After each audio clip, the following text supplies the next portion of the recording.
the Grey Walls. Hey.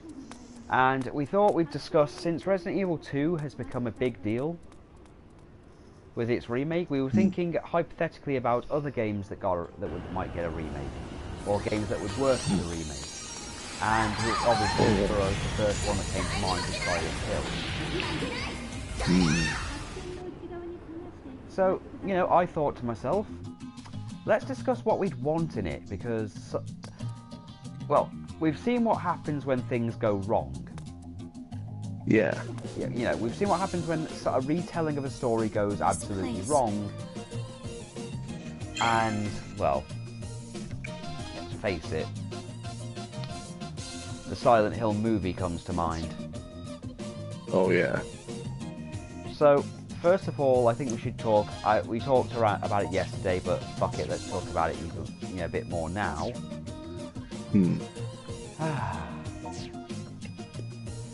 Silent Hill 1.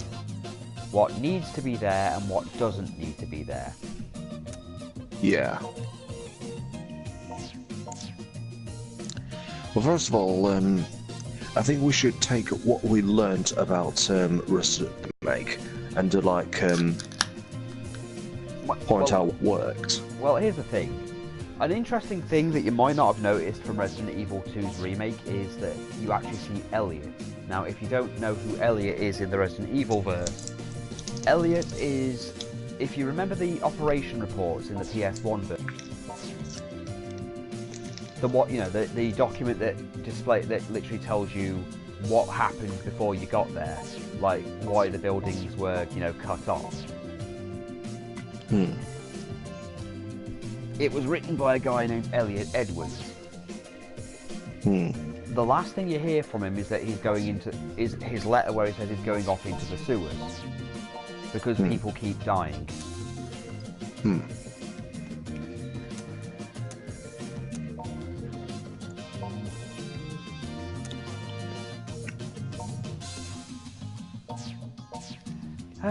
So, I think we should take into account that you can still have the horror and the horror. You can still even have the fog, to be honest. I think that needs to be a thing, even though it was a graphical limitation back in the day.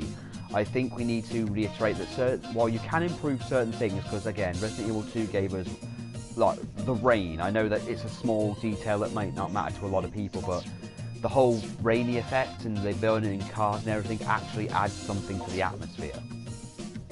Oh yeah. And the fact that you literally start the game. Now, call me pretentious for this one. I think what they could do when you start the game is, I don't think you should start the game off in Silent Hill. I think, much like Resident Evil 2, you should start at a gas station, and with Cheryl. I think you get a bit, because then you get a bit of time to know Harry, and you get a bit of time to know. A bit of time to know Cheryl as well. Because you need to establish that relationship. Well, not only that. Let's just say, for example, you go into Silent Hill 1 without knowing anything. You don't read the instruction manual. Don't read the instruction manual. Don't look online for any information. You just start it. You get a cutscene You get a cutscene which is jumbled all over the place. That ends with Harry looking like he's about to hit a woman in a car. Then when you start the game, he wakes up and leaves. He leaves the car to look for his daughter. I think you should start it so it's not so creepy, like start in the gas station, or start somewhere, maybe even in the car with Cheryl, like driving there. Like, something like, it's getting a bit late, I'm a bit worried if we should, continue on to Silent Hill, but with that close to it. And, make a motel or go on, but then is eventually convinced to go on by Cheryl. You get a bit of time to know the characters and a bit of the dialogue, and you can even, if you want, throw in the whole dead wife thing right there and then. Like, I wish Mommy could have come with us on the holiday, on this trip, and, Harry being like, yeah, me too. But, she's with us in spirit or something. Yeah, I also had this idea. It's like, stop me if you think this doesn't work. Go on. Okay. It's like they stop off somewhere, and you know, it's like a little like roadside like shop place, and you know, and because you know, he's buying like Harry is like buying snacks for him and Cheryl, you know, for the journey. Yeah. Yeah, and it's like one of those Ma and Pa old shop places. Yeah. It's like has like this really old shopkeeper guy who's like, you know, really friendly and that, and he's like, so where are you folks headed? And Harry's like, well, we're heading to a place called Silent Hill, and this guy's like, oh no, you mustn't go there. No, you know, like he knows something.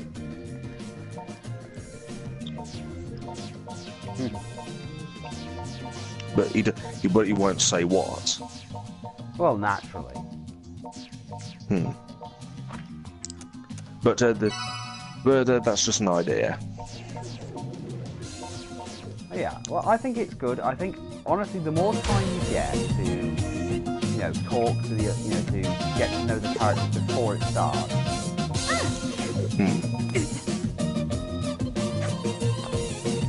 So yeah, we do definitely need, you know, we do definitely need, you know, something established. We need something to start the story off. I know it wouldn't be. I know it's not. It's a bit. You need to establish a bit more than just you're in this town. Whoa! You need to establish who Harry is to the audience. So having a bit of that, and then when he gets to town, still have the concussion thing, still have the whole him waking up thing, maybe have him have a bit of a bruise, like a bit of damage from it. Yeah. And then obviously look around for Cheryl, lock his car up and everything else. But then just, you know, move on.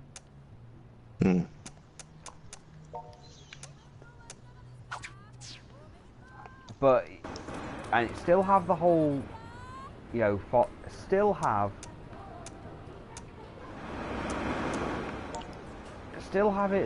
him, you know, doing, you know, his whole seeing Cheryl in the fog somewhere. You know, definitely still have that. Yeah. Yeah, you can still do all that shit. You just can't do, you know, I still have the whole apparitions of Alessa as well. But I think there should be a bit of subtext in there as well.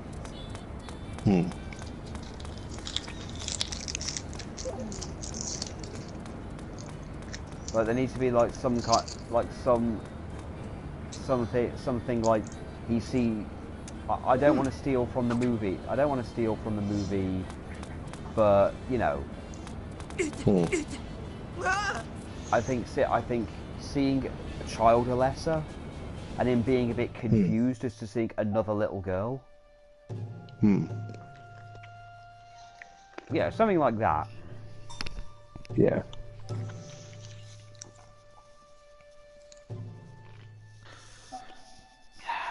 What? And also there's the alleyway scene. Yeah, there's got to be more incentive to lead him there. Yeah. So, yeah, so, I think like in the, I don't remember much, but, he might have thought he saw Cheryl go down there. Yeah, I don't know. I don't think there's much incentive. I think it's just like the closest thing, because you hear the... I think you hear the... Let's go. Yeah, I just think you hear it. I think you just hear it. Let's do this. Like, you hear like a rusty shed open. If you please. but I think that's literally. I've got your back. 1, 2.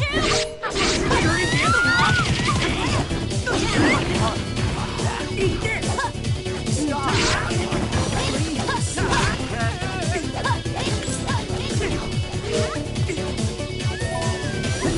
I think that's literally, you know, that's literally it. There's like a bit of a, you know, there's obviously the, yeah, you gotta have a bit, maybe a bit more of a visual on her. Yeah.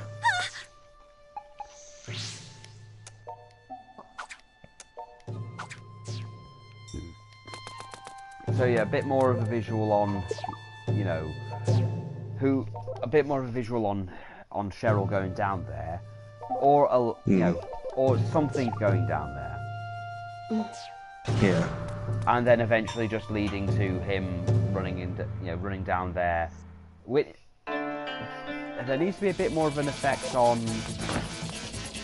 There needs to be a bit more of an effect on how he seems to, you know, what do you call it?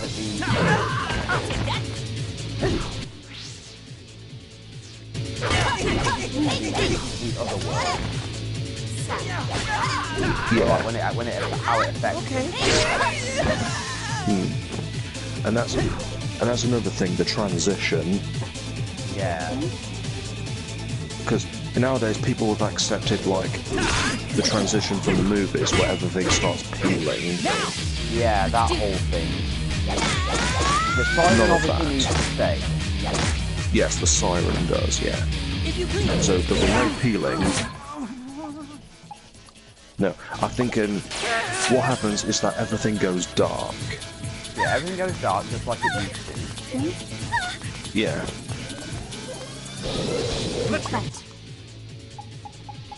But he somehow manages but I think before we go, but he needs a reason to have the flashlight. Yeah. You could argue Like, it could be something, you know, picked up. Yeah. I think it's like he finds the flashlight, but he has to go down into like a basement area, you know, walk through. I mean, he didn't get attacked there. I think you need to make a few changes, a few surprises. Yeah. So there'll be no monsters in that part. You know, it's just to keep the player on the edge of their seat. Oh yeah. I mean, also for old-timey fans, you've got to have you've got to have at least one thing that, well, it's so that they don't expect what's going to happen.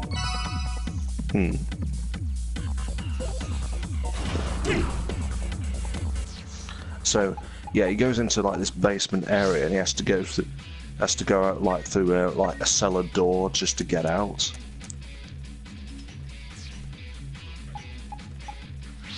Yeah, that makes sense. Yeah, that's why he has the flashlight.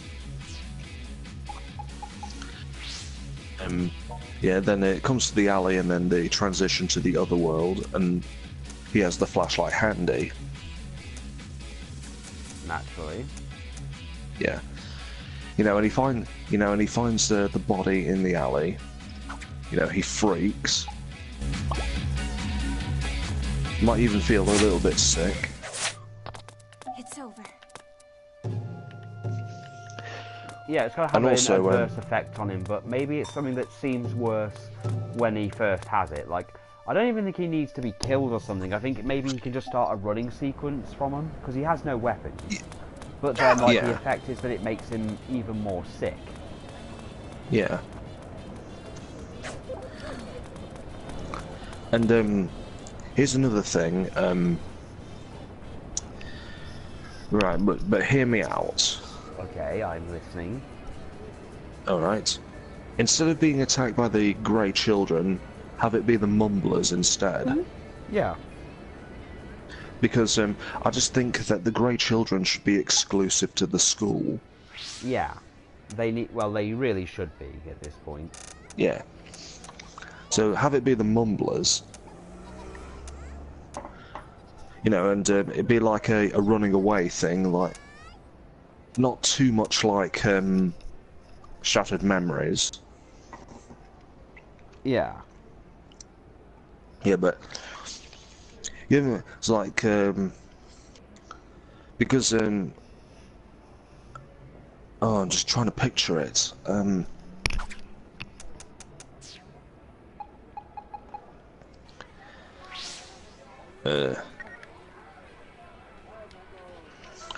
I think at this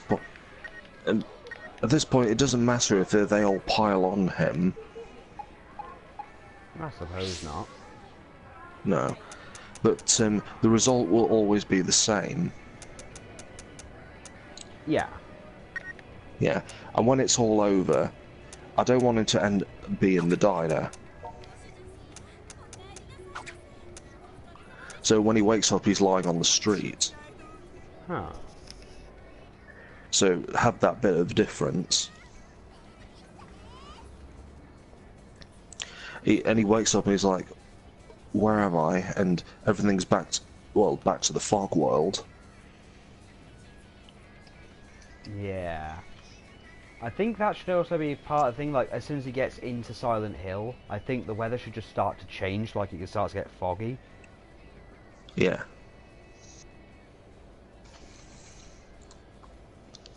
And he's like, yeah, you know, and he has to go back into the alley.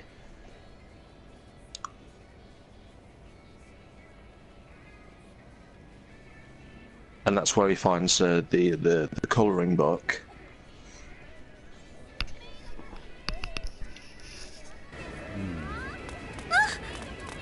He finds the colouring book, and that's when he has a little flashback to like some of the more happier times with Cheryl. Yeah. Yeah. And when it's over, we learn that and also another thing, Harry shouldn't talk out loud.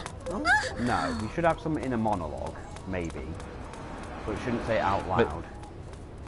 No, when he's like, I think his thoughts are should be like text-based. Yeah. Yeah. So you might get little tiny like gasps or grunts from him, just to make it seem more natural.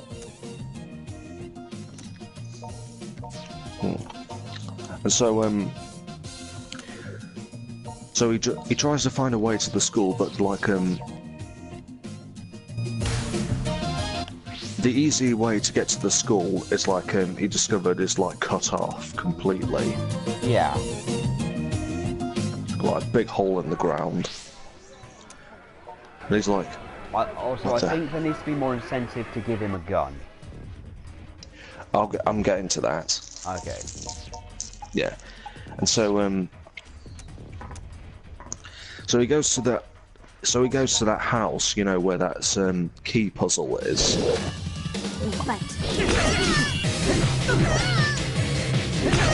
You know, with the Wizard of Oz thing. Yeah. So he goes into the house, and that's where he meets Sybil. Okay. And she's pretty hostile towards him. She's like pointing a gun at him because she thinks he might be one of the cult members.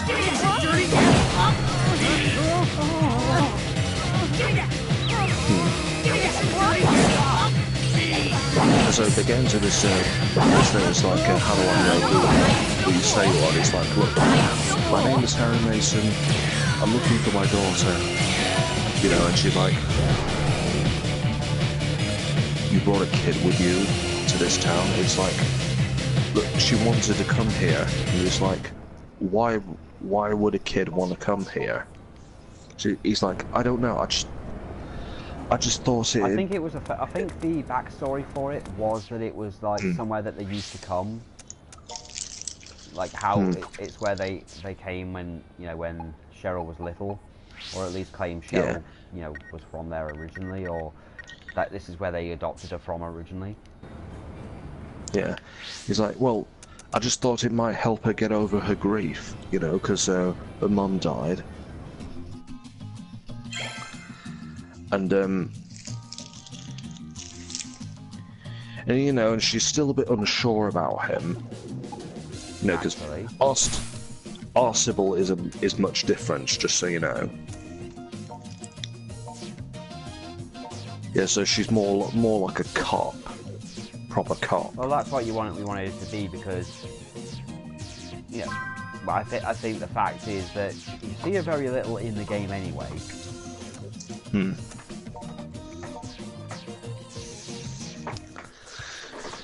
But then, yeah. And eventually she's like, okay. She's like, okay, I will look for your daughter, you stay here. And he's like, no, I'm going out there to try and find her. She says, no, you are a civilian. You don't have a... You're not... It's like, you're not trained to deal with these kind of things. I am. So you stay here, I will look for your daughter. You know? Yeah. And then she just leaves him. Naturally. And so, and as you explore... Because, and as you explore the house, that's where you find the gun. Yeah, that makes sense. I mean, I think the fact is that I think we can agree that the visuals and everything of Silent Hill, you know, isn't real. You know, it's not really.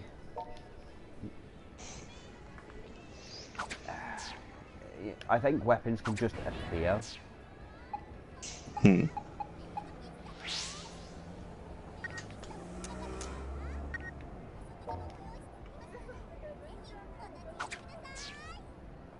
Yeah.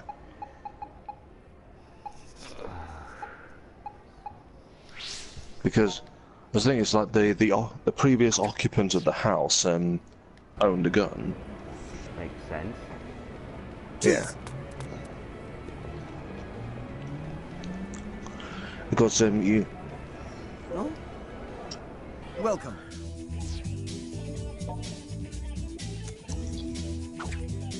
Thank you very Because much. you got to do that whole puzzle. Oh yeah. But you gotta keep some of the puzzles, just not all of them. I know. But I thought that one's a pretty good puzzle. Oh yeah, you can also redo them. Yeah, so Yeah, well, you can redo a few extra puzzles, like maybe in relevance to a lesser, you know, to a lessers.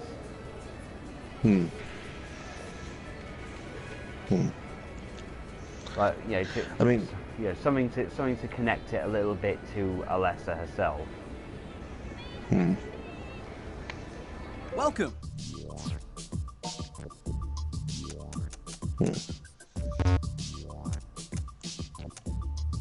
yeah, because Will that be all?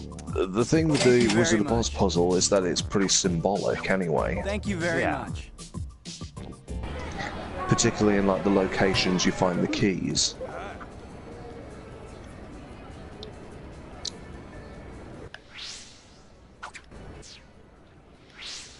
So it's like that's another thing we gotta point out is like the map is different.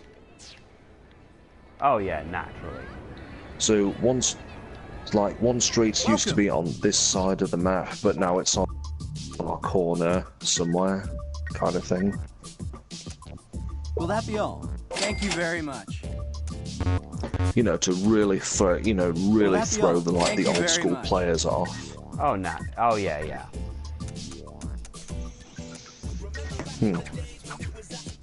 Thank you very much. So Harry gets his gun.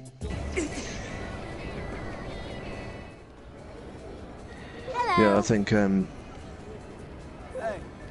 yeah, so he finds the gun in the house, but I think also in the house you need to find the radio as well. Well, I think the radio should indicate the enemies coming. Yeah,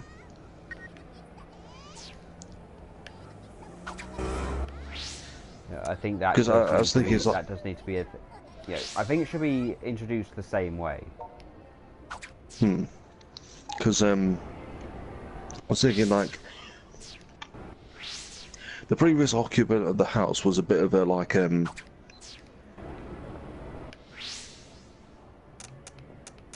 know, he was a bit like overly secure.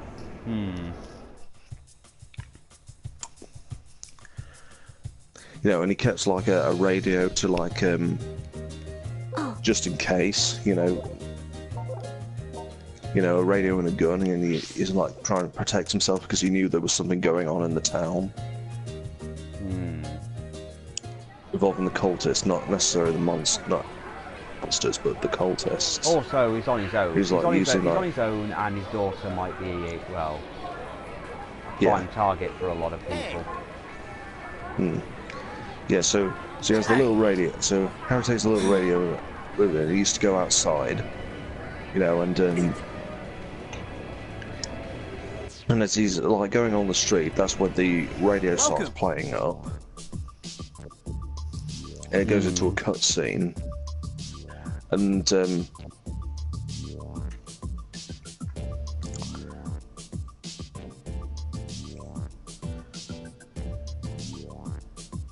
I think the first monster you face is the dog.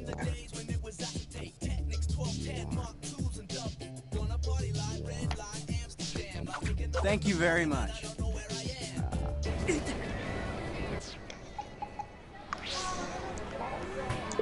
Yeah, so it's the dog is setting off the radio, and so has to defend himself. Welcome. So the dogs are like the first monsters you meet, yeah. In this game, anyway. Thank you very much. I mean, we'll eventually lead up to the air screamer. Oh yeah.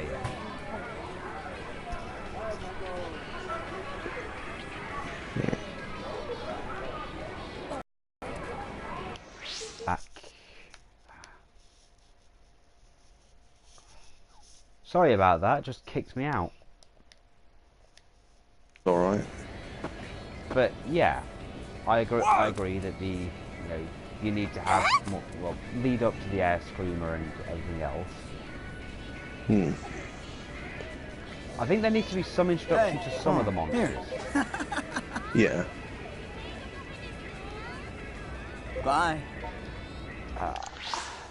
Because I was thinking, it's like after you've done the key mission, well, done the key puzzle, and you go out the back, then a bit will come up where you need to face the air screamer. Yeah, you need to make it a deal. I think that when you next see Sybil, she needs to be a bit more pissed with you. Yeah. Like, you know, forget going off on your own and everything else and not staying there, but then, you know, he makes the point, you've seen the same stuff I'm seeing, right?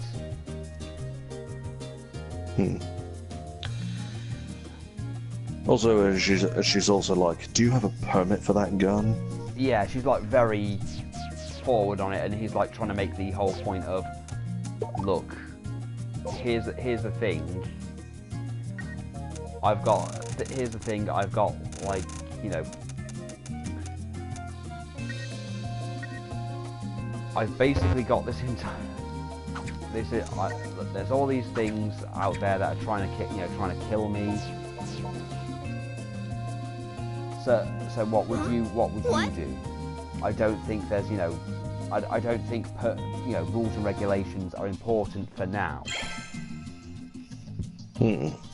Or you could do a sarcastic, really. And please tell me what is the standard procedure for monsters? Or, you know, have you been reading these things? They're right.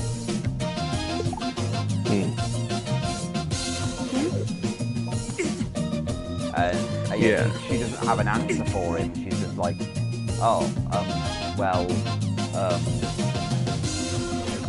look, she just doesn't have an answer, and he's just trying to explain, look, I'm just looking for my daughter. And normally, in any other situation, I would agree with you that I should stay put and do nothing. But at the same time, those things are not people, or not normal at least. So I'm gonna look for my daughter regardless of what you want. Yeah.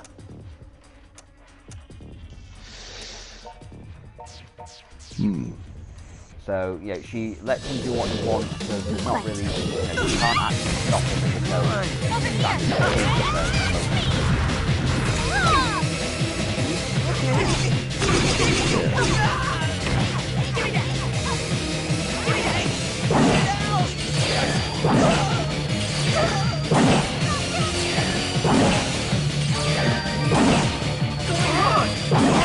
Yeah, so eventually Harry does go to the school.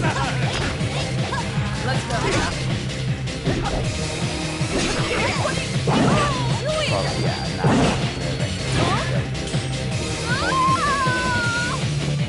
Yeah. Because and that's where and that's where the grey children come in. I think there needs to be an introduction to them as well. Yeah. Like there needs to be a whole thing where he like he sees bits. Like I think there needs to be flashes of Alessa's memory. Like he's there, but he doesn't see it, or he sees it, but he can't interact. If you know what I mean. Yeah. So he's like seeing things, and he's like seeing these kids. Like he sees like Alessa, like the ghost of a little girl. And like she's being bullied by kids, and then slowly the kids start to change.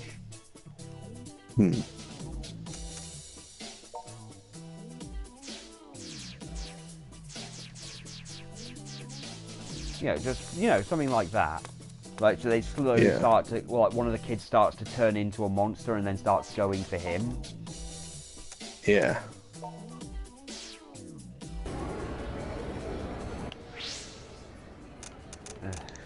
So yeah, you have introduce the Grey Children, but have him like interact, like see memories, like before it turns into like the evil world, like making the other world, make it like a slow transition.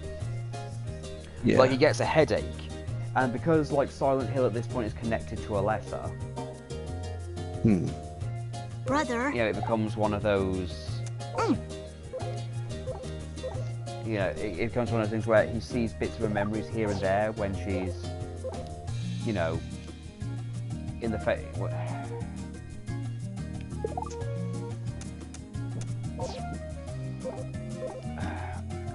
Like how the teachers taught her, or, treated her and everything.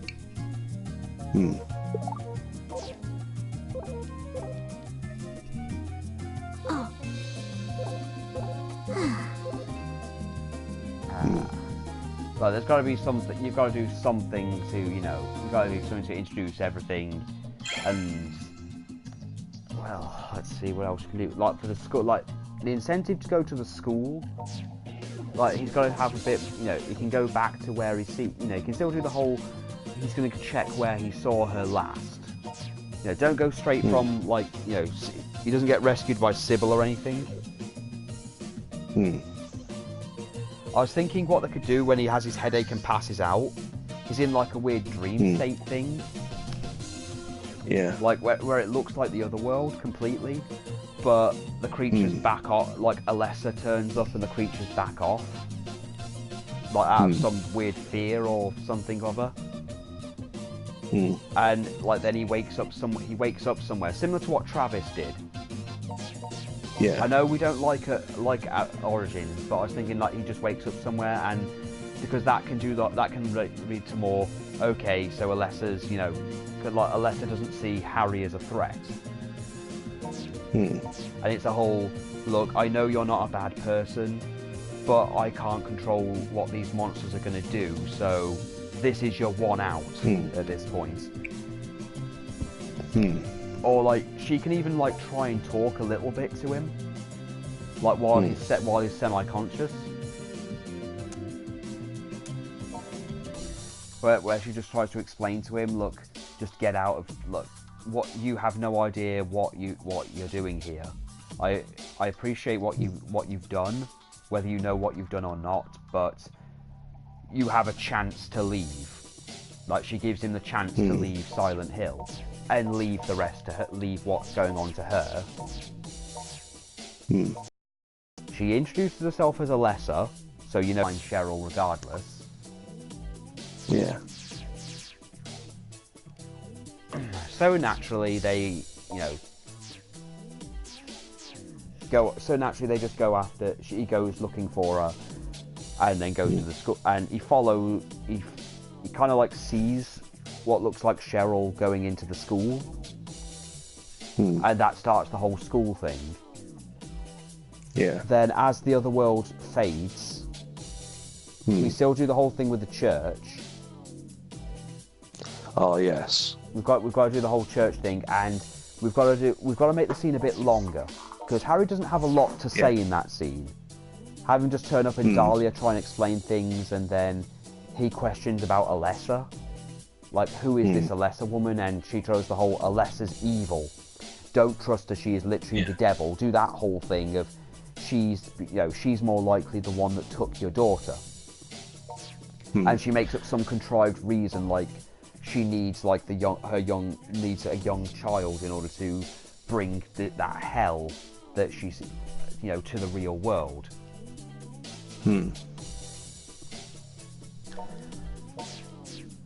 Also, we need to. Also, on that note, we need to change the appearance of the characters.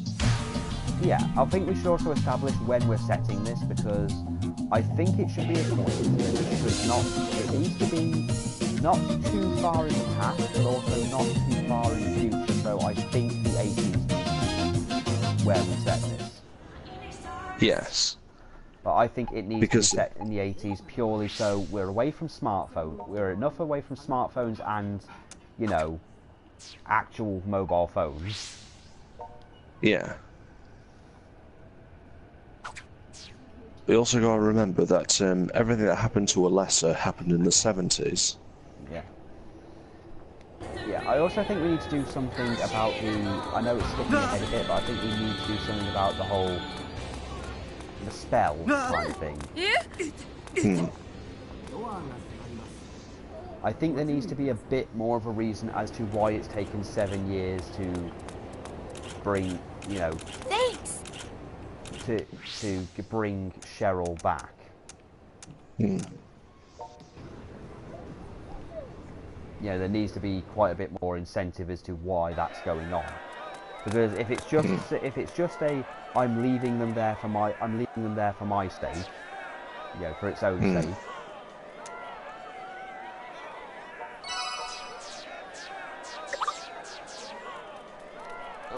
No, let that go. Oh, sorry, I'm on baby duty at the moment. Yeah, Liz has left Nicole with me for a minute. So, yeah, they need to set it in the 80s so that he doesn't have a phone. And plus he has that Stephen King vibe. Oh yeah, the Stephen King vibe. Gotta have that. Yeah. Let's take him down! Yeah. I'd rather there we go. Well, yeah. So, as I was saying, yes, the appearances of the characters will change, like their clothes and whatnot. Oh yeah. Yeah. Because, particularly Dahlia. Oh yeah, Dahlia, definitely. Yeah, because, everything about her it's to straight villain. Yeah.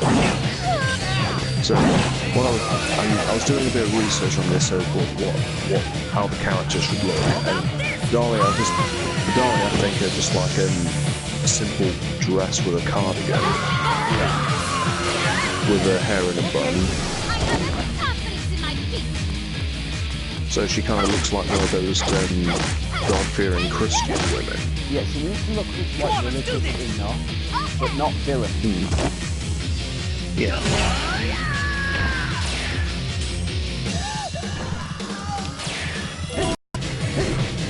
Pretty much how Carrie's mum look. How the way Carrie's mum look. She is based on character. Yeah, it's not from the book. Yeah. from the book, not the film. Yeah. Hmm. Gyromancy. We still need to keep the gyromancy line in just for the sake of it. Well, maybe not in that particular scene. Maybe not. Because I think that just gives the game away. Yeah. But there needs to be. I still think there needs to be something to kind of, do the whole. She knows more than what they're letting on. Like she knows enough about the town, or like she acts as. Let's go. She acts as some kind of contact for the town, like she's trying to play the whole. I know what's going on. I know what's really going on here. I'm a resident of the town, and tries to turn him away from Alessa as if she's the bad guy, so she can manipulate him. Because that's really what she was doing, really, with him, was trying to have Harry manipulate Harry into helping her. But she needs, to be a bit more skilled with it. Really?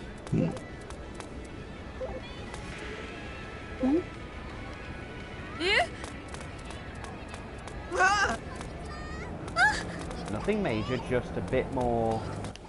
Well. Yeah. And yes, and she also needs to not sound like a nutty old bag. Yeah, there is that too. Yeah. Because, and again, I hate to use, and I don't want to use the movie as a reference, but I think as I was thinking of this new Dahlia, I was also thinking of Christabella. Oh God, do we have to make Christabella a thing? No. Good, because Christabella's kind of a pain in the ass. I know, but it's just the way she acted and all that. Cole! No. She's trying to pull on the wires. Yeah. The way she kind of acted, yeah, like calm when they first meet her and that. I think use that for Dahlia. Oh yeah, absolutely. But not the whole witch thing. Yeah. She seems, make her seem like she's trustworthy and that. Difficult to make her trustworthy, but we can try. Dear Lord, we can try. I mean, think of it like this. Imagine you're in Harry's shoes, okay? You meet this person for the first time. And they're acting like they want to help you. Maybe we can catch maybe if we want to make Dahlia a bit more sympathetic, make her someone who, make it so like we have a scene where Harry actually saves her from one of the monsters. Well, I'm not saying make her sympathetic, just make her seem trustworthy. Yeah, okay, a bit more trustworthy. And like saying, look, I know what's going on in this town, and if you hear me out, I can help, and we can put a stop to this, and eventually you'll find your daughter. Huh.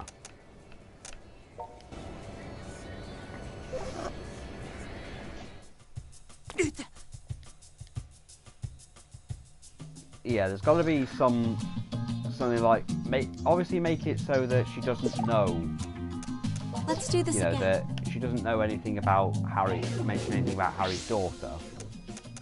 Just mentions to him what's going on, and he mentions like she can do the whole "you probably shouldn't be here" kind of thing.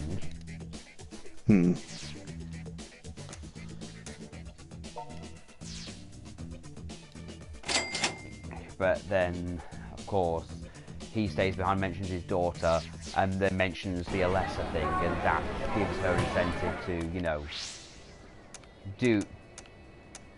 just be them, basically. Just basically decide to use him. Like, well, I can't force you or anything, but, be careful of Alessa. Yeah. Like, she's got to try and plant that Alessa's the bad guy. And, you know, I know if Harry does anything like at one point, is, you know, like, well, I don't see why she's bad. I mean, she did save me. How do you know that wasn't a warning or something? And, like, isn't it, don't you think it's odd that this world that summons monsters, and she's suddenly there, and, you know, she's only appears there?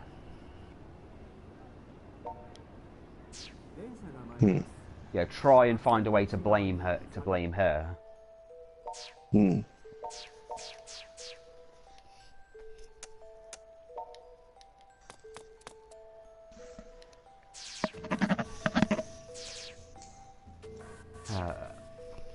So yeah, Dahlia, I think she needs to not be the crazy kook, because it makes it too obvious that she's evil. But I do think there needs to be a thing, like, to introduce her, to play off the opening cutscene where she's being chased by one of Alessa's creations, and Harry Harry kill the thing, kill it instead.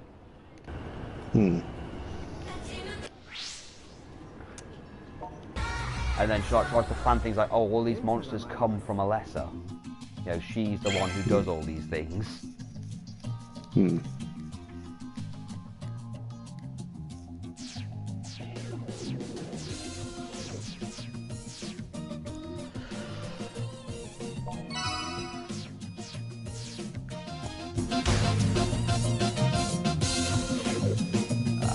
Harry?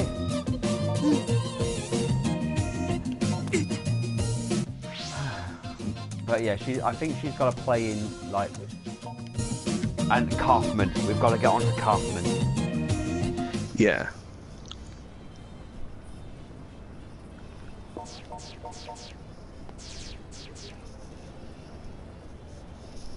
I mean, there's not really a lot we can do with Kaufman.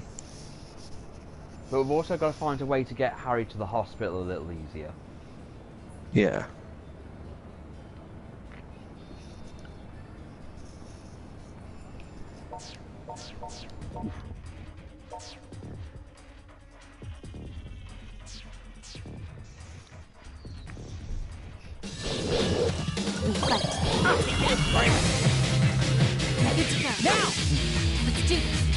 So we've got to find an excuse to get him into the safe, If you what please.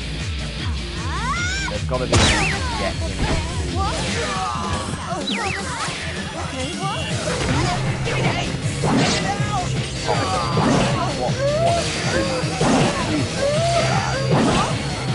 definitely have. I don't know if Dahlia wants to.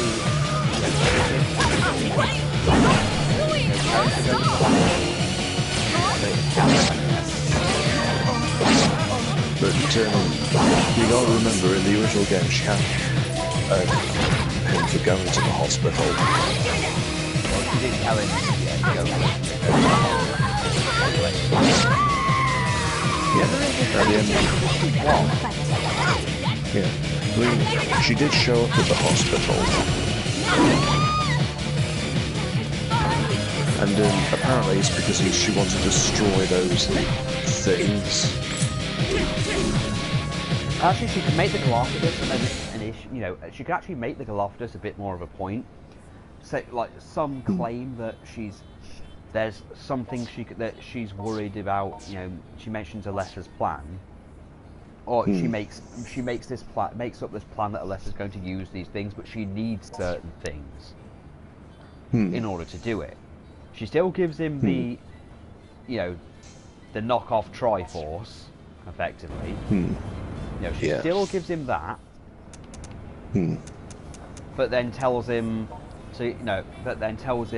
of this red liquid that's in the hospital that needs to be destroyed because Alessa could use that. Yeah. But also warns him to be careful that not everyone can be trusted. Alessa might have corrupted a couple of people. Yeah.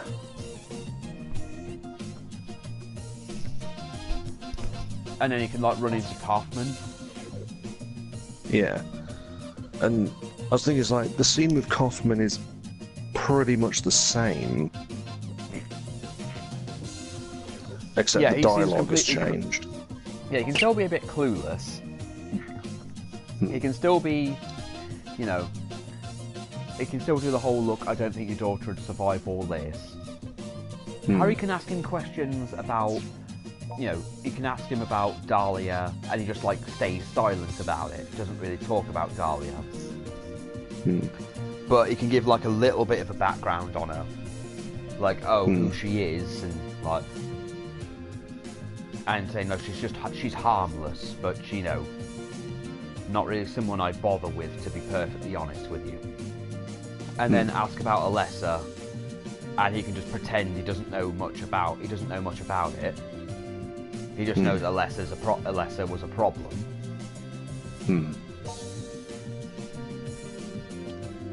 And then he can mention he's looking for this red liquid, and then, of course, well, Harry can just say there's none here. You know, there's nothing like that in this hospital. He should know. But he's free to look around if Dahlia so thinks there is some here. Yeah. And he just leaves, and you don't see him again throughout the hospital. Then, like, we still get Lisa in, like, the other world. Yeah. But she works as a whole...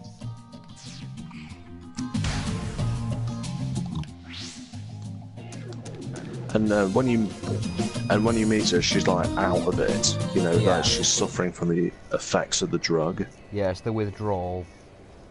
Yeah.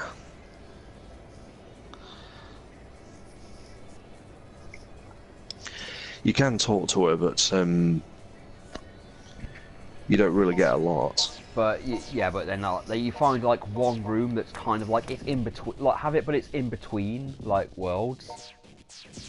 Like it's in between being other worlds. Like there's some weird presence in it that it gives Harry a bit of. It kind of makes Harry feel like he's there, but he's not there. But it feels safe, so he like leaves. He leaves Lisa there because it feels safe-ish.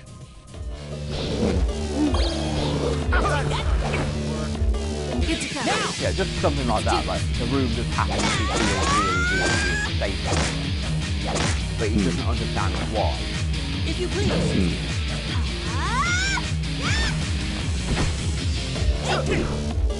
Yeah. And also, you can ask Lisa some questions, but she doesn't always give straight answers. She's very limited in what she can tell you. Yeah. I mean, you can even ask about Kaufman, but she stays silent. But make it seem like it's not an out of drug thing. It's like something like it actually affects. It makes it. She gets like a sign of she's uncomfortable to talk about it. Now she has this it's like really uneasy facial expression. And then Harry just leaves it at that. Well, he can feel like she's not really, you know, she's not really going to give him a straight answer anyway, and there's probably more going on than, you know, he knows. And he doesn't want to delve into people's personal bullshit, basically.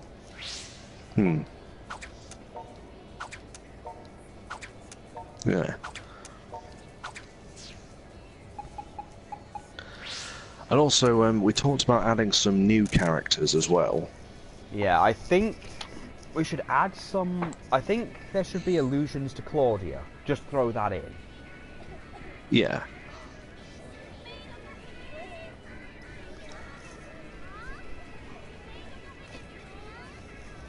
Like, towards the end, you know, when you're going through Otherworld, when you're going through Nowhere, and you can find letters, and there could be notes that notes on Alessa and the fact that she's only got like one friend, and mention that normally they'd try and ostracize her completely because you know it's not just physical suffering, mental suffering can help with the god as well.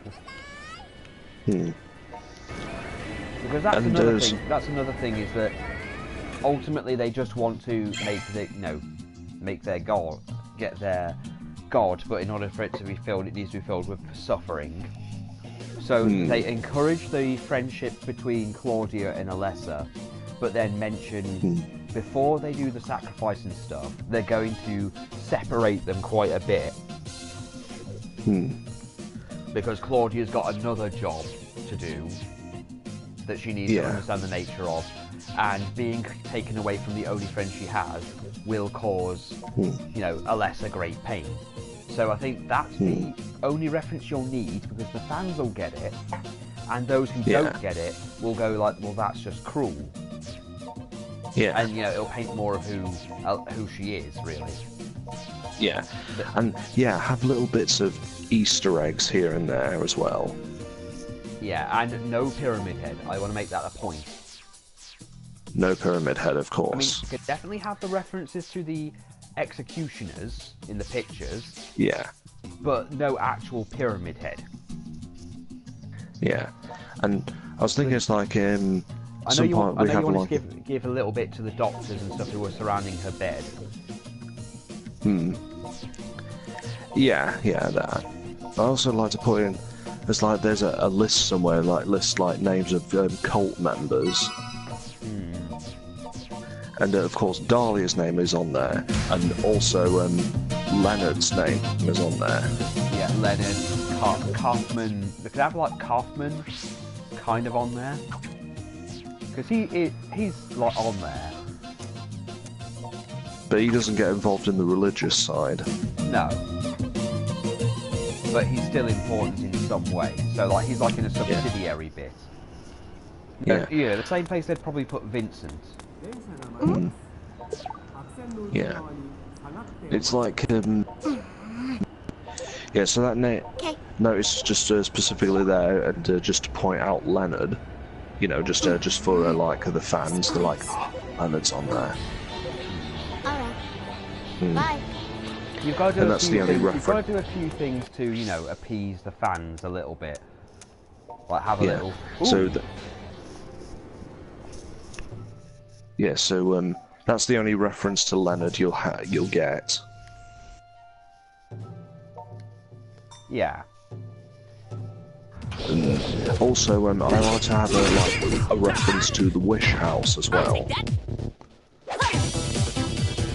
From Silent Hill 4, the orphanage where Wolf.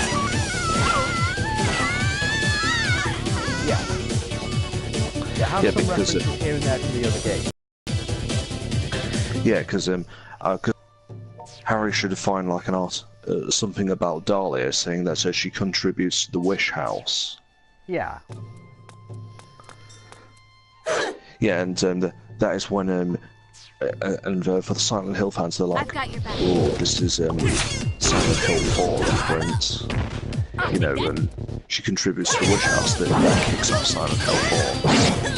I think there's also reference to parts like why certain members aren't around. Like maybe reference that they've ostracized certain parts of the group, or they've sent them to another part of the group, the town, just in case. Like, explain why there's not so many members. Like, some of them got killed off by Alessa. I think we should have an entire cutscene, actually, for when Alessa does split herself. And in order to stop, basically, in order to stop what's going on, I think how we can explain the 7-year gap thing is that she releases the child. She's able to use the town's power to see around the rest of the town for a while. Like, she's slowly learning to use it. Finds Harry and his wife, and then does a whole thing where she splits herself, but the soul re-emerges as a baby elsewhere. She loses a lot of her power, which then they notice she's losing the power, but they underestimate how much power she actually has left. So they still do the whole thing, and they're trying to do their spell. So out of frustration and everything else, she creates a kind of barrier around herself and the city, well, the town, in order to actually stop them leaving, and also to stop their plan. But it will mean she suffers, and they have a whole thing where you see Dahlia can't leave the town because they're stuck in like the fog world at least. And you just see the hospital, and then it just shows Dahlia going like, you really, she knows to keep her alive, because that's one of the things she was doing as well. And go, I can play this waiting game as long as you can, Alessa. You don't have much power left. I don't know how, but eventually you are going to break, and you're going to let down. You are going to let down that barrier. So it shouldn't be a whole. Oh, I'm going to cast this spell, and that will, and yet then her suffering will have make it a bit more personal between Alessa and Dahlia, because I think originally Dahlia just sees Alessa as a tool, and sees her doing what she's doing in Silent Hill 1 as a minor inconvenience.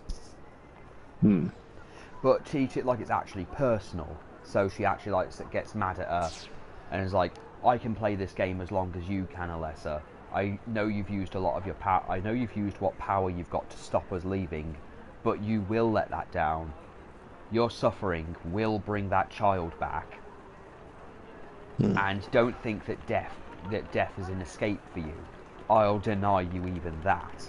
And then she does the thing, and then keeps the suffering. And again, Alessa's able to keep it for 7 years, but the pain and suffering is actually making her powers stronger to a degree. Because Alessa's planned around it.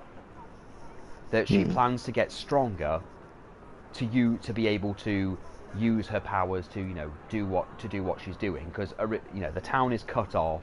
Everyone's living their lives as normal. They're just playing the waiting game for Alessa to break and let her guard down.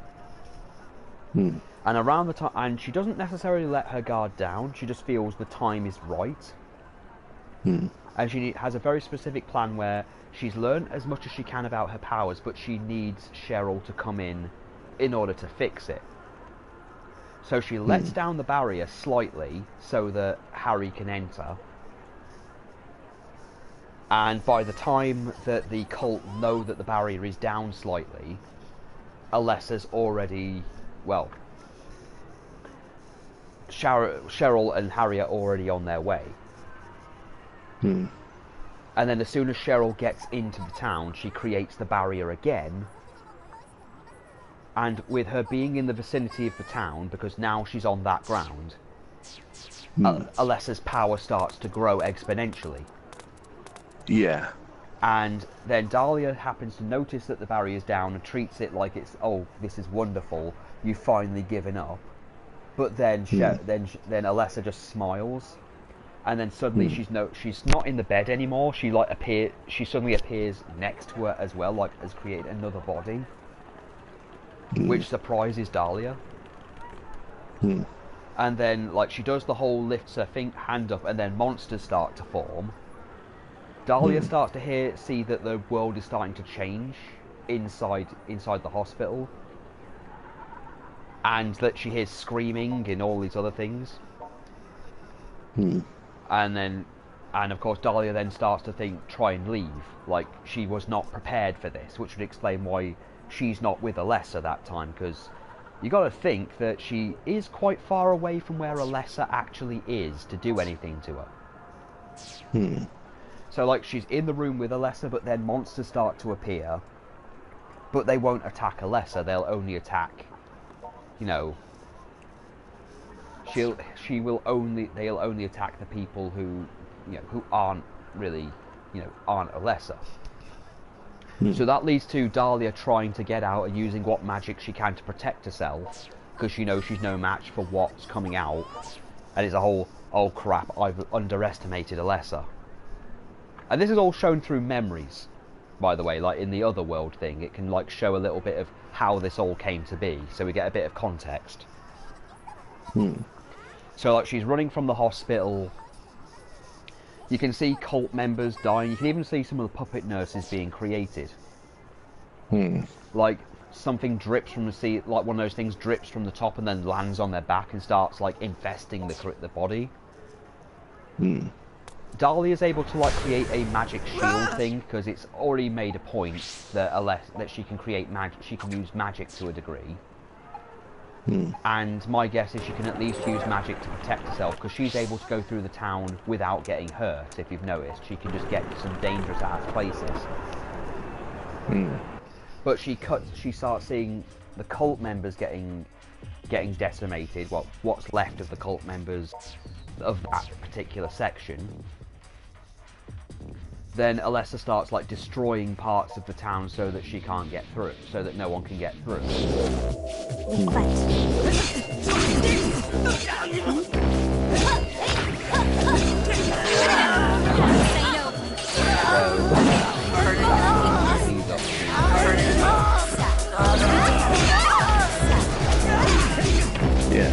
That can be the use of Alessa. How where she delved in into how Dark survived this loss. Because that could be a point as well, that he has survived quite a long time. Without anything out, without weapons or anything. So he's got to have a solid ability to fight them on top.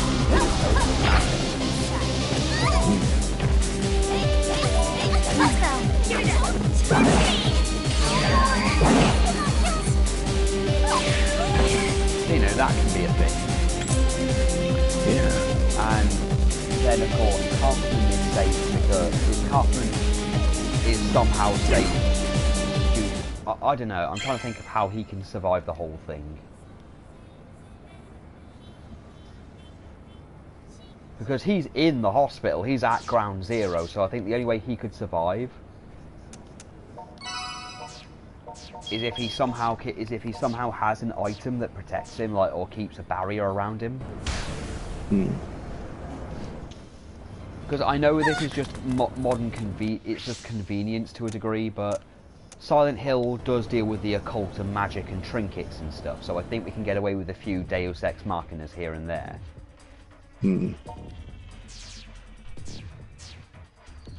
So, I was thinking Kaufman could survive just that alone. Yeah.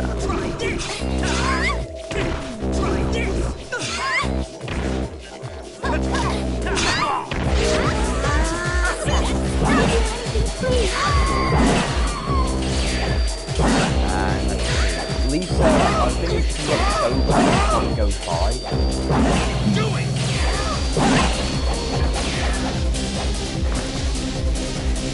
Like the drugs start to wear off and the other world effects start to mess her up a little bit.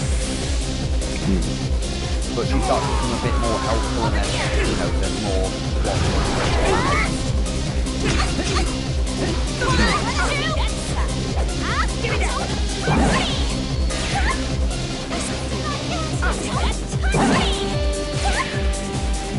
But as time goes by, more plot points come out, more information, she's able to explain a bit more hints. But like Harry starts to get like he's actually convinced of you know, by Dahlia. Like she finds ways to convince him. I've got your back. It's you. Now! Let's do this.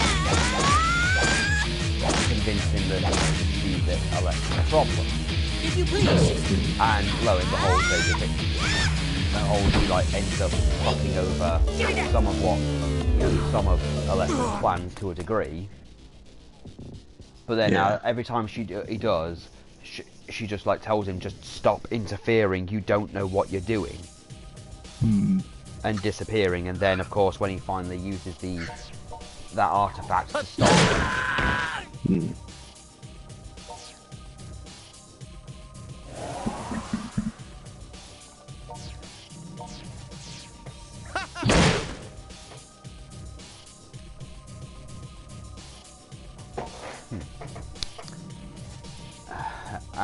But you know, in doing so, I think they should also still do the Sybil thing where she gets possessed. But I was also thinking, like, at one point, he finds a bit of the Galapagos and is about to destroy it. Kaufman still turns up, but he's not as hostile. He's not as asshole-ish about it. He just tells him, stop this. Stop. Don't destroy that. Yeah, and then he just explains, don't destroy that at all. And when Harry questions why not, he says, no, we can use, you don't understand. It can be used to stop all this.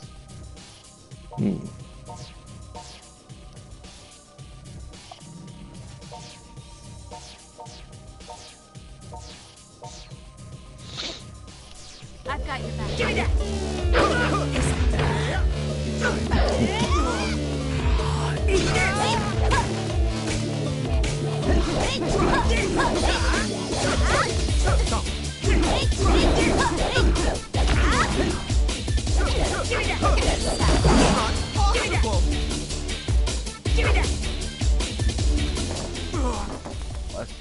Let's see. And of course, when you go through Nowhere, you get to see a bit more of her memories, like the aforementioned going through her memories and seeing certain events. Maybe even see a bit of even see a bit of Claudia. Yeah. Just a little bit of Claudia. Yeah. And then once that's done, move on, and get to the final little bits of, what her plan was. And even have a little, weak, spirit version of Alessa turn up to reassure Harry, look, if you want to save your daughter, you're gonna have to come to me. You're gonna have to stop this, and beg him, please, just end this nightmare for me. And she tries to explain her powers and a bit more, because the game does a very poor job of explaining that she had psychic powers to begin with. But explain that she has, explain that she has psychic powers. Explain her backstory a little bit. Just a wee bit of exposition. Then finally move on to. Sorry. Move on a bit to getting over. You can still rescue Sybil the same way, find a bit of Galapagos. Kaufman gives him a bit and says, look, just keep this just in case, but you can pick up a second one if you want. Just you can find another Galapagos to save Sybil. But it's all out of the way, much like how it was when you first got it. But then you've got the Galapagos to use in Silent Hill 3. Then of course when you get there, you still have the usual. You still have the usual thing of, the infamous fight. Yeah. But Kaufman does turn up and injure it if you went out of your way. Yeah. Yeah, he does kind of injure it if you went out of your way to help him. And if you defeat it and everything, Alessa, you get a bit of a cutscene with her. Also, Dahlia's death needs to be a bit more. Yeah. The god comes out, but Alessa uses what little of her power left to, severely. It has to be Alessa who hurts her. Yeah. So Alessa's the one who severely finishes her off after she's been shot by Kaufman. Once the demon's defeated, what they need to do is have it absorbed back into Alessa. Yeah. And she then uses its power to open the portal to send him back, and also reincarnate her powers into a baby. And apologizes for everything that's gone on, and tells him, look, I'm really sorry about the baby. I'm really sorry about all this you've been dragged through, but I appreciate you helping me end this hell. I can't return Cheryl to you the way she was, but I can return her to you. And like reincarnates her as the baby, and like, you know, give her a better life. Make sure she do not tell her any of this or where she came from or anything like that. I remember there are others out there. Yeah. And then warns him of the rest of the cult, because she's going to have some awareness of the cult. Yeah. Sends him on his way. Then Kaufman tries to leave, but as he's about to leave, Alessa closes the portal. As like she slowly starts to fade. And Kaufman's freaking out, like, wait, come on, let me go. I shot your mom. I shot your mom. And she's still like, you still let me suffer. You still were a part of this. Don't worry. You're not going to stay here alone. And then have Lisa come up. Yeah. And have a bit of dialogue with that. Because there's got to be a bit more to her and Kaufman's relationship as well. Yeah. And like he can like try and shoot her and whatnot, and it just does nothing. Yeah. And then of course she pulls him deep into Silent Hill. And show a bit more of his fate, like him slowly being turned into a monster as well. As a reflection of the dark, the things he did.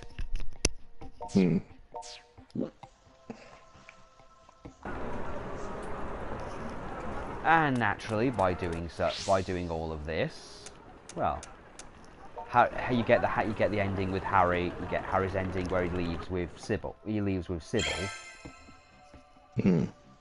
And then give a bit more as to where Sybil goes from here. Yeah. Because you've also got to have a reason for her to be in the town. What I say in terms of her reasoning, because I think we skipped over that part, is that like there's something going on with the town. I think originally the thing was that they'd lost contact with the town or something. Like, there's got to be a reason for her to while. Something to do with like the whole drug thing. Yeah, the drug thing. Yeah.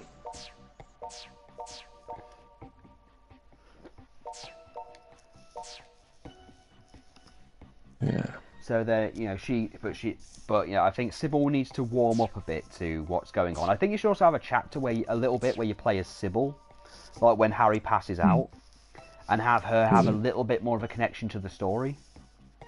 Yeah. Because if you think about it, when you actually play the game, she's completely out of the loop. I mean, she seems to only go to the carnival thing because it's like, look, I've got nothing better to do. Like, have her like run into. Like when Harry does the whole passed out, he's passed out and everything, and after he's saved Sybil from the parasite, have Alessa like appear to Sybil and ask her to do a few things. In fact, actually ask her to find. In fact, she could be one of the ones to find the Galapagos. Like asking her, look, find the Galapagos and stuff, and like, why should I trust you, kind of thing.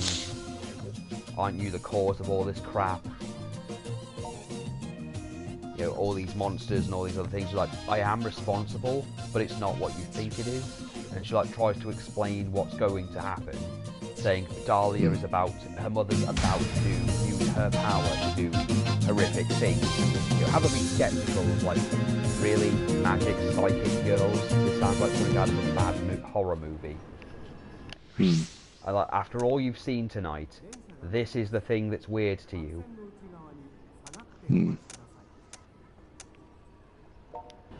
To which she's like, okay, can't really deny that.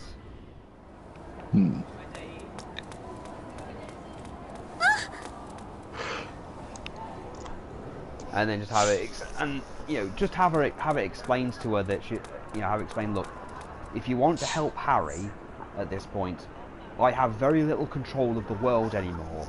The cult, my mom has got hold of me, so, there's not really much I can do. So I need you to do this for me. Get some Galapagos. And then of course you get you get some Galapagos as her, and then you make your way to the final area.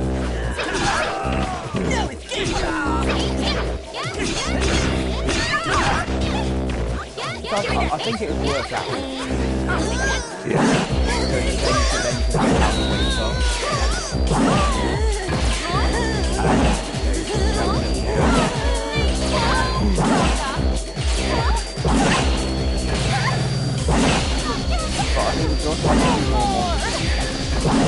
Yeah. I mean, you've got the monsters, you've got the... I think we should bring back the Grey Children. Yeah. The Grey Children definitely.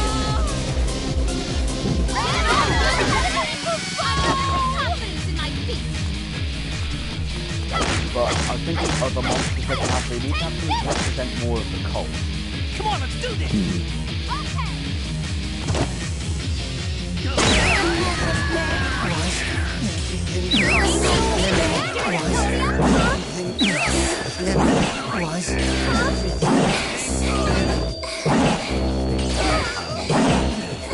Again, so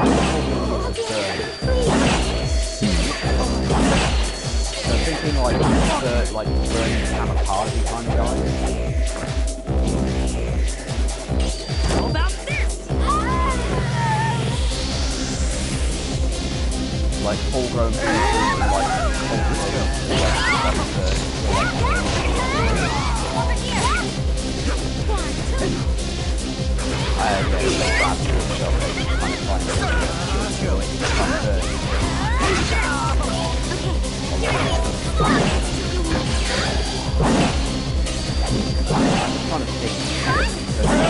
again,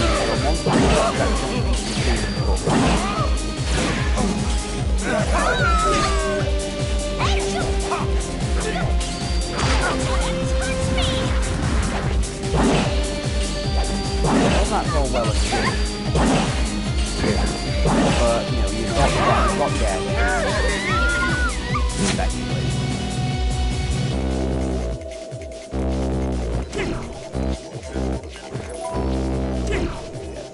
You've got your air screamers, you've got the mumblers, you've got the Grey Children, you've got those little turtle people.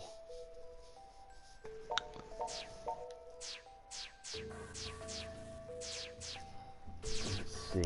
I just think there needs to be some creatures that, like, they're the cultists, but, you know, like monsters just to represent the cultists themselves, other than the ones that jump on you and pin you.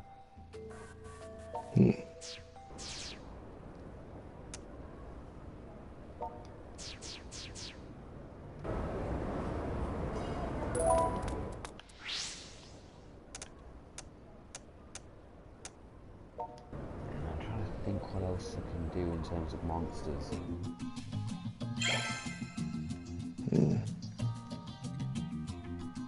I think fire needs to play at least a small part in one of them.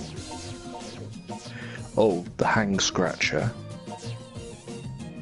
Elaborate. Those lizard things in the sewers. Ah.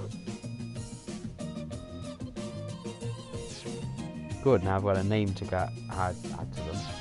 I was thinking new ones. Like so just one or two new ones. You don't really need that many, like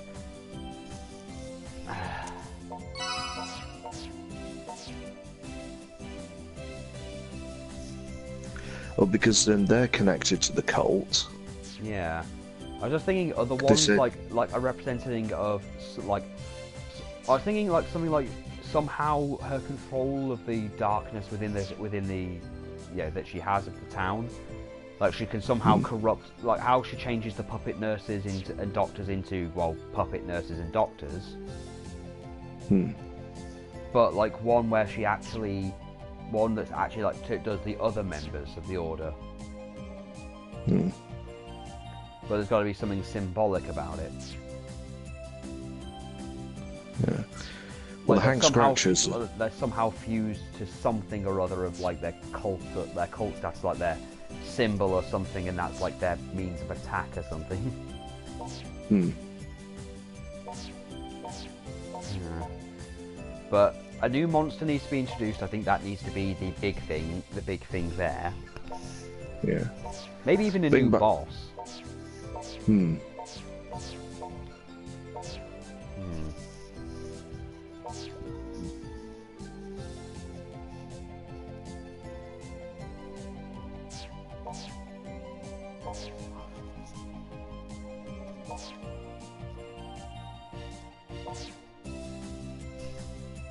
Let's see.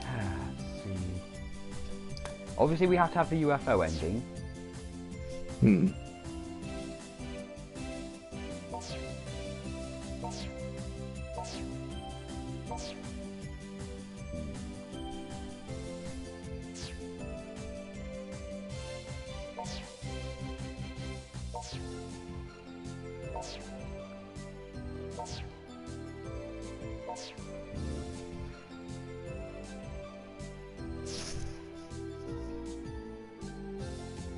And what we really should not do, one thing that really needs to be a big factor, do not, however tempting it is, try and draw references to Silent Hill 2. I know. But there does need to be some explanation as to the town's power. Hmm. Well, what I was thinking is like, there's a book, something explaining a bit about the cult, and they mention like guys in like red hoods. Yeah, something like that. But I think it should mention something along like Alessa spent like something either Alessa mentions or something that Dahlia's makes a reference in a note. Something about the power. Silent Hill has always had a power, and till now it's not been a problem. But like she spent these 7 years trying to figure out how Alessa's been able to do what she's been doing, and said it's not just her own power. She happens to be the most powerful thing in Silent Hill, and therefore the town is working around her power. Like she's like something like it's a tool at this point. It's got no will of its own, or it never had a will of its own, so it did nothing. But now it's attached to Alessa, or she's found ways to control it to a degree, which is how she's able to keep them from getting out.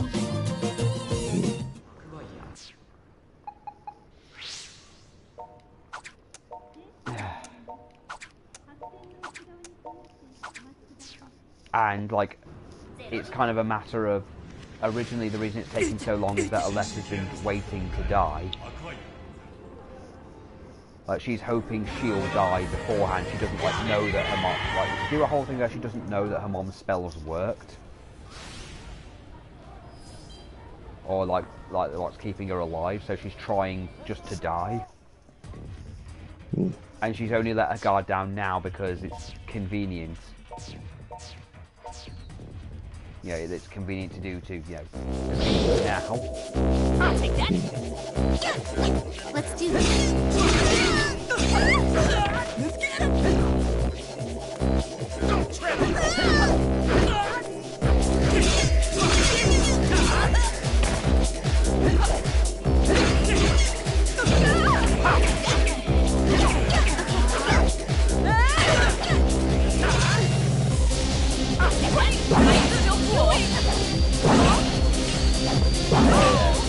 Then that's added to the end where trying to sort of they're worried getting the land about them theory, because they defeated Alessa defeated, and maybe one of them possessed the power.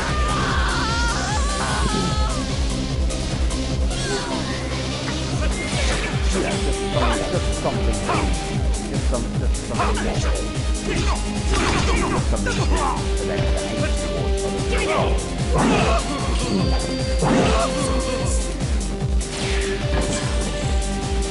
There's also going to be a bit more incentive and Hoffman, I think, to do what they're doing.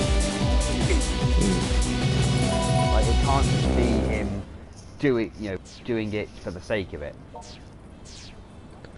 think money is the motivation. Well, yeah, money is the motivation, but it's also got to connect to the god. Like, how's the god going to make him more money?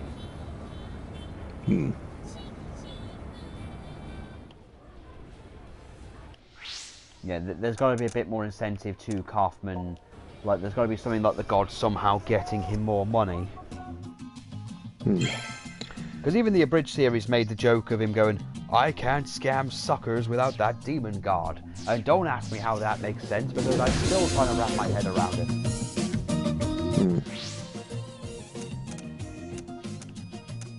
Yeah. Yeah, there isn't really... If you really think about it, for Dahlia, she just wants to resurrect the god, and you can justify that to some degree. But it's very, very difficult to, you know, justify... Well... There's no real justification for justifying why Kaufman is involved at all. Unless they make the drug somehow like a religious thing.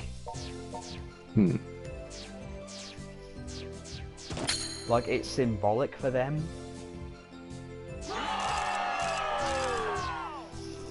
That it gets you in touch with their god or something. Yeah, some ridiculous contrived reason. Yeah.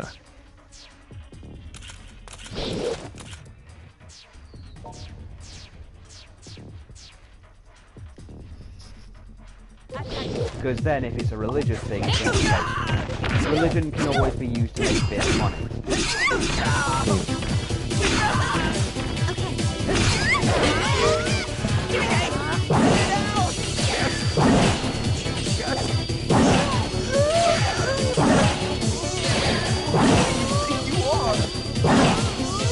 So that's offensive here. Hope happens getting money, so happy. Yeah. And he needs the drug That's going to be a major incentive right there to do anything. If you please. Yeah. We're going to have a reason to turn on Dahlia as well. Let's do this. There isn't even much of that either.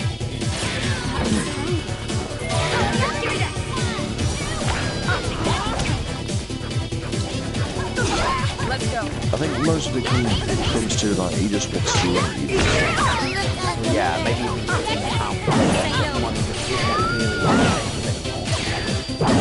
Yeah, because apparently you see him like a suitcase. Yeah, Yeah.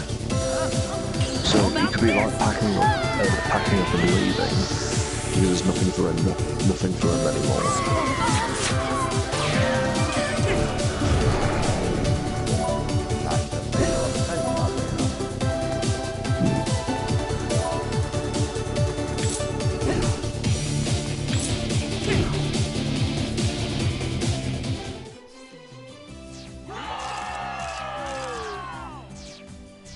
I'm trying to think what else. This will do.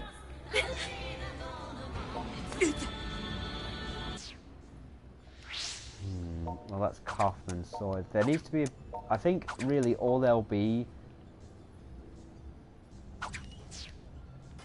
with, like, with Lisa is her slowly regaining some degree of, you know, sobriety. And she can even mention a bit more about her relationship with Kaufman.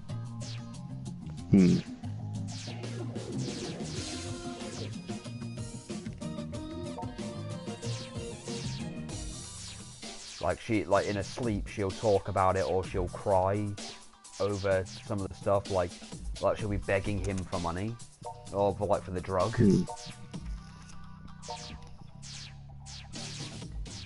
Like withdrawal symptoms and everything.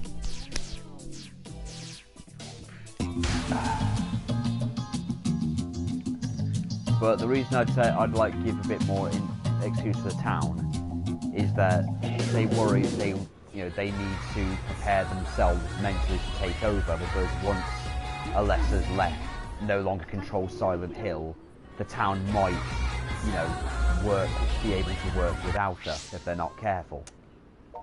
You know, something like if she goes off on her own, if she somehow leaves, Yeah. and there's no one to control the town anymore, then the town might use her influence. Yeah. And still attack them, so they need to have some kind of dominant, like, power Let's to go. them. 1, 2, And like public knowledge, it could be another carpentry turn. Yeah. Like, there's no guarantee that once filled with turn on it, power against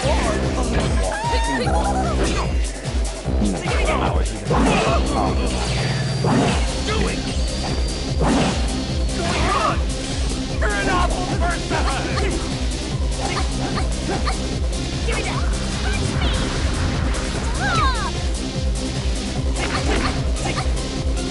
Give me that. What do you think you're doing?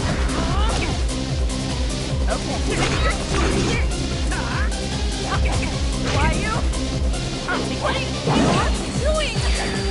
Naturally, you probably had a few more weapons, but you still got to add some of the other chainsaws and can't. But it should also be made a point as well. One of the things that I always enjoyed about the original was that Harry isn't very good with most of the things he gets. I mean, you know, if you're not prepared, you know, and you're not savvy, even if you have the katana, you can still get your ass handed to you. Yeah.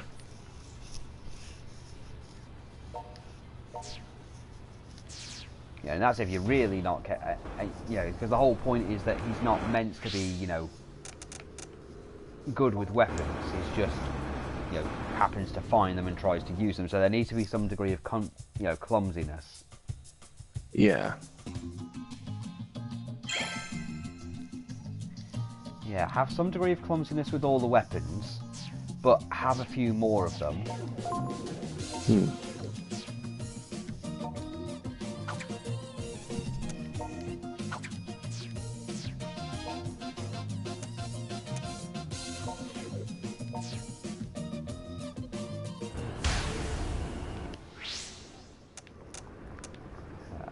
Trying to think what else we can do at this point, because we'd have to add a few extra things. Maybe a new area, to be honest. Something that has a bit more, you know, semblant, you know, some significance to a lesser. Like maybe there can be a bit more on the cult, like an area that's specifically for the cult. Yeah. Like like there's like a side mission, like a side mission thing you can do to get a bit more of the ending.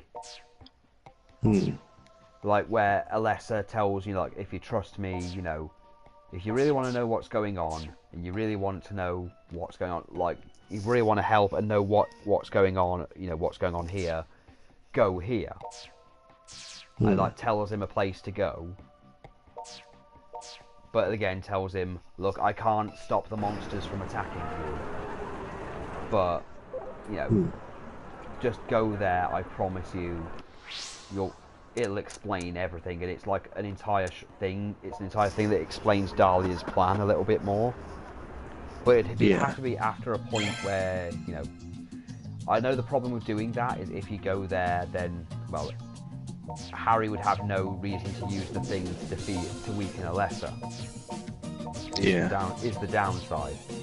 Or they'd have to find another plot-contrived reason to have Alessa stop.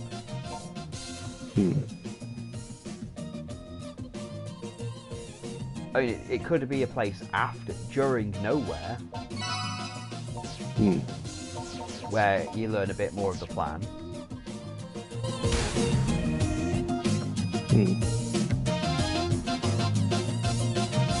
So, you know, it makes the Nowhere area a bit more significant. Like something more to explain a bit more of Dahlia's thing, so she's a bit more like, so it shows a bit more of her villain-like nature. Hmm. Hmm.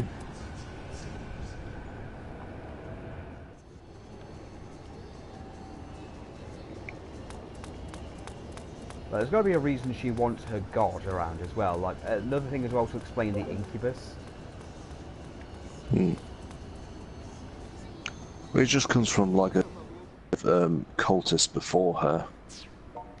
Yeah, but you know, an actual like explanation of the cult. Hmm. And a bit more of, you know, what the plan actually was. I'm good to go. And a bit more of kind of what like wild jumping around and telling. Do anything, please. Go on. Now. Let's do it. So like, I can imagine him being stuck there. It'd just be like normal life, but without the monster. It'd just be like what it is now, except without the monster.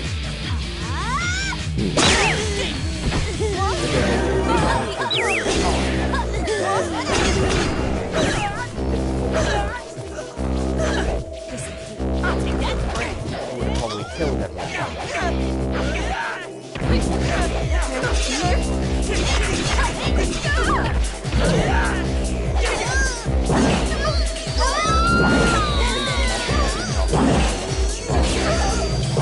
Yeah.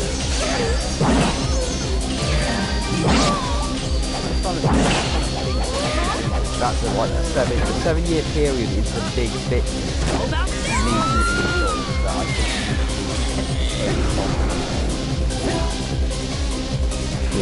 Eat this.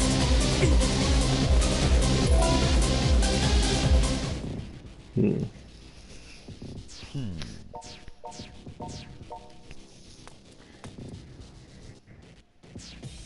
Hmm. And you got any ideas?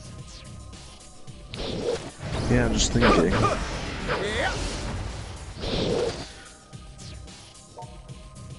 Yeah, I was thinking it's like other characters.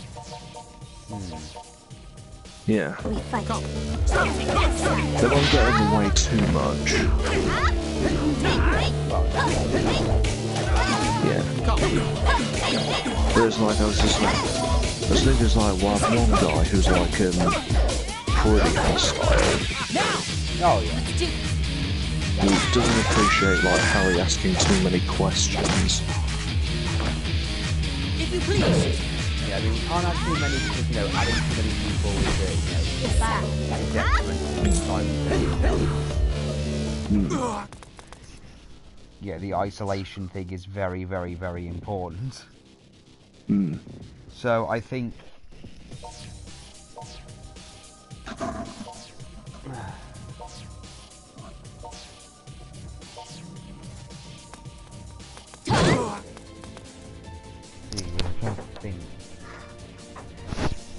yeah, have a few cultists and a few important people. Hmm. Because I was thinking like another one is like other one is like really awkward. It's like Harry kind of asks him some questions and he's kind of like smug. It's like I wouldn't know.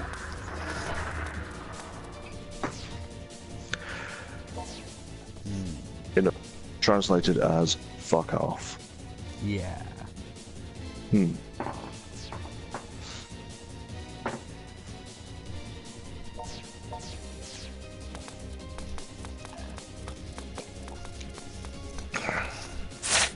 Well, gotta have the asshole, I guess. Hmm. Oh yeah, and the hostile guy can be pretty violent as well. Yeah, I suppose that could work. It's like you asked way too many questions and he's just like walking towards Harry in a very like menacing manner. Well, I get the feeling this is going to be very similar to the Leonard situation. Well, where Leonard's not in this. Well, you know, I said similar to Leonard's situation, where he seems like a normal person, but he ends up being something that has to be killed. Hmm. Oh, Harry doesn't fight this person because Harry just backs off.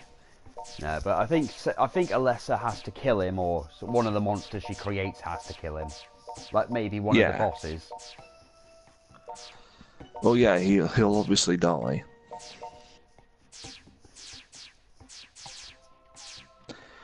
Whereas the other guy might provide like useful information as he's dying.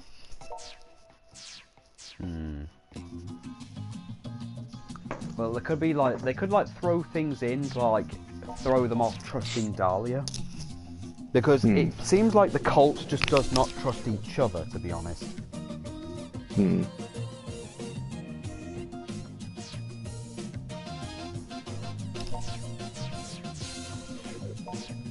Or just losing faith in Dahlia.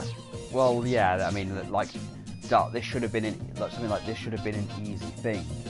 We were guaranteed that if we did this, then we'd get power, we'd get this world. But we've been here for 7 years, all because she had to, you know, abuse her own daughter.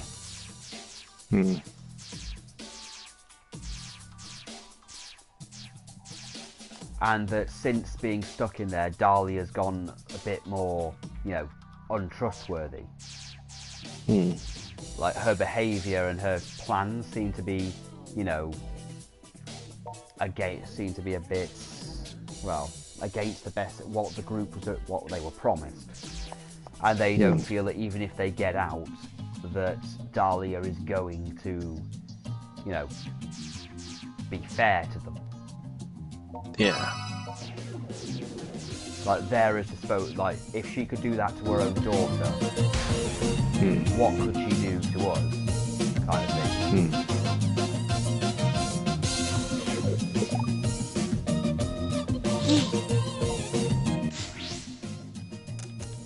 So yeah, you have these other cultists who are like provide like insight into the situation. Yeah.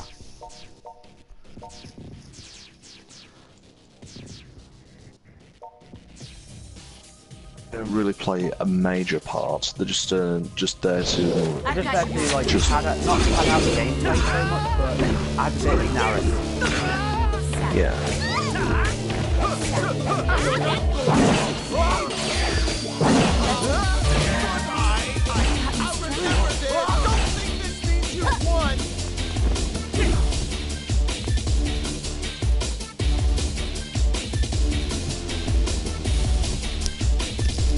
Add a bit of like background to the cults. Just a tiny bit.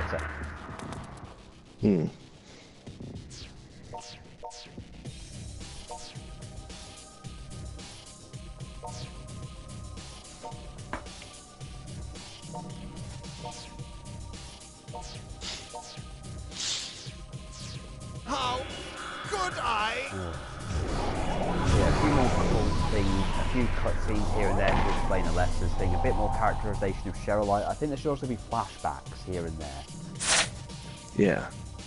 Like occasionally, if he sees something, like he can like find the spot where he found Cheryl, and flashback a bit there.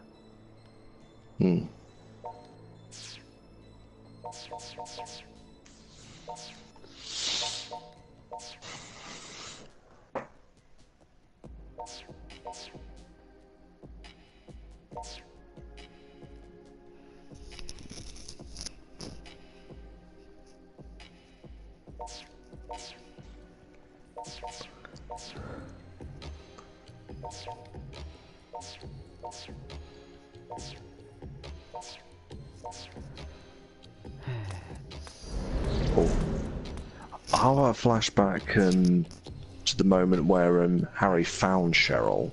That's what I mean. Like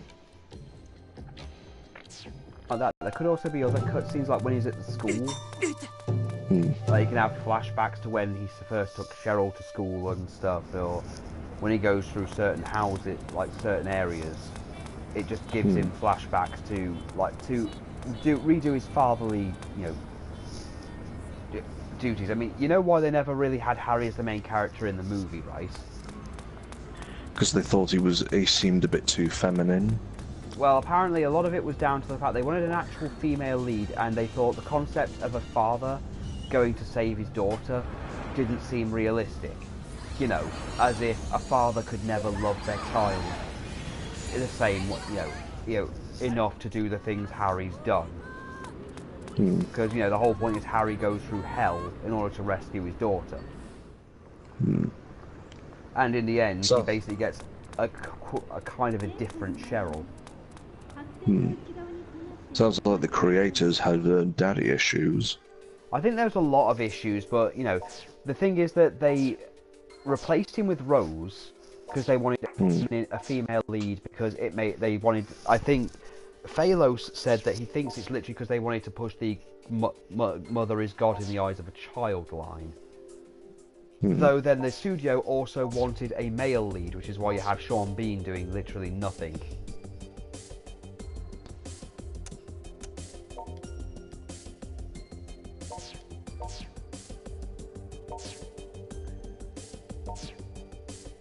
I mean, he could have played the Harry part.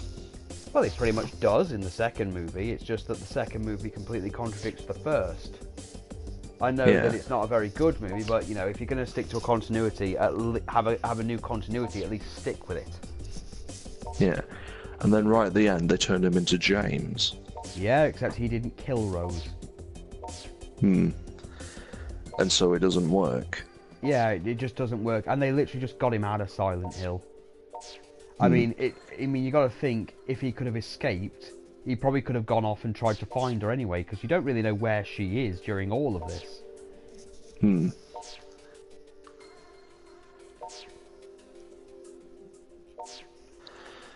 Oh god. Well, we're not Imagine gonna, a third. I don't think we're going to get a third movie anyway. But can you imagine what it'd be like? Oh god. They'd be throwing so many fucking tropes in. It'd be like Sean Bean looking for his wife. It'd just be on. I think it just wouldn't work.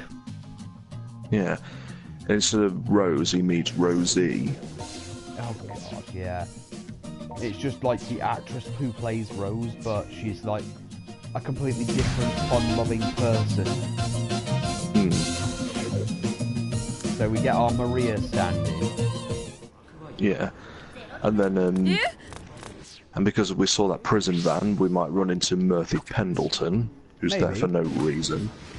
Well, it wouldn't be the first time the film has just decided, hey, let's just throw random characters in and see how that goes. And then they bring up this plot reveal that Sean Bean really did kill his wife, completely the second film like it did with the first. Oh god. And then, of course, you have Pyramid Head. Oh yeah, they'd throw Pyramid Head in, but they'd probably make him a good guy. Yeah, it's like one time where Pyramid Head relevant.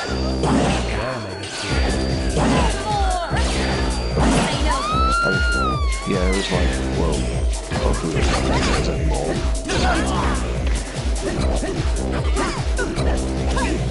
Now! Let's do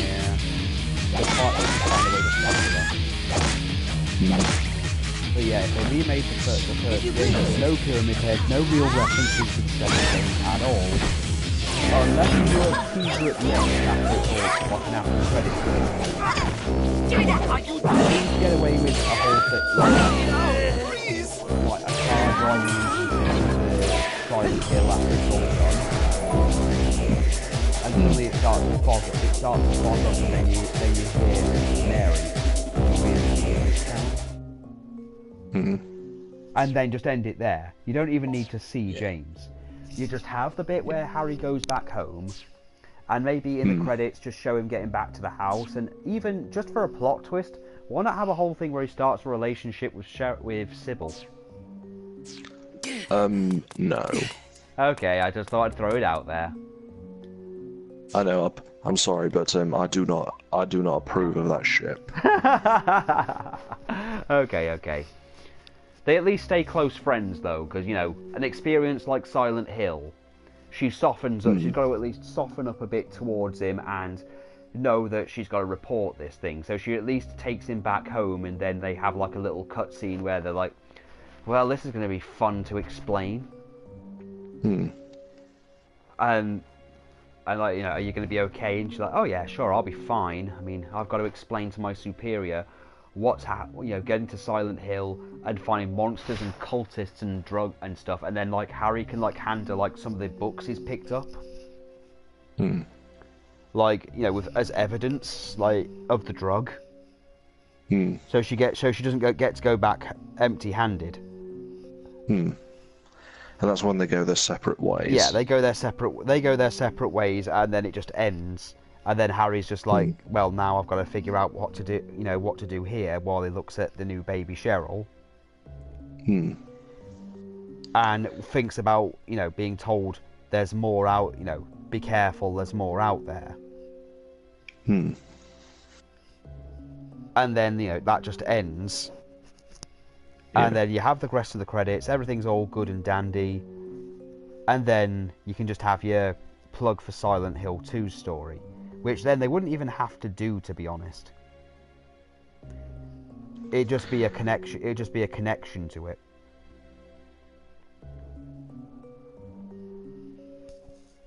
Oh, or you could just throw in a little bit of a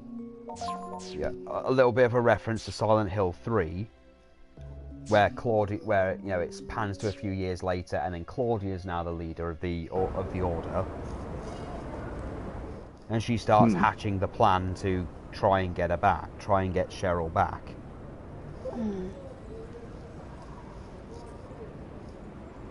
Let's see. Oh, well, Silent Hill 2 takes place like in the 90s. Yeah. So it's like many years later. Well, yeah, you could do a many years later thing, like, you know, the 10 years later thing, and then just have the car driving into Silent Hill. Yeah. And then even after that, you can have you can still do like a few years later, and then have the Claudia taking over thing.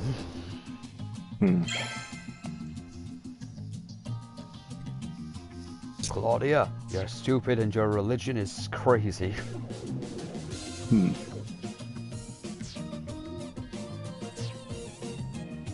Yes, Heather, help me kill my stupid daughter.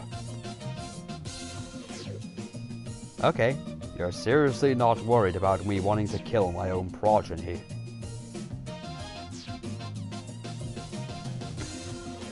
I mean, yeah, I think not making Harry as, you know, you don't only have him say, have you seen a girl, short black hair, recently turned 7? Yeah, just have that once. Don't have it asked constantly. Yeah, or at least only have it said once, but then word it differently elsewhere. Just, you know, I'm looking for my daughter.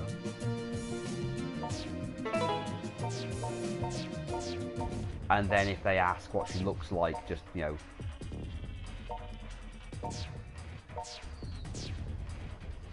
just then do the description.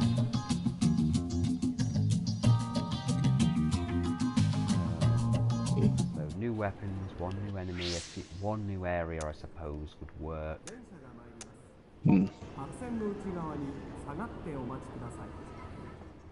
Keep a few vague connections to the fourth game, and, you know, the only reference to Pyramid Head would be a reference to the old executioners of Silent Hill. So nothing major. Yeah.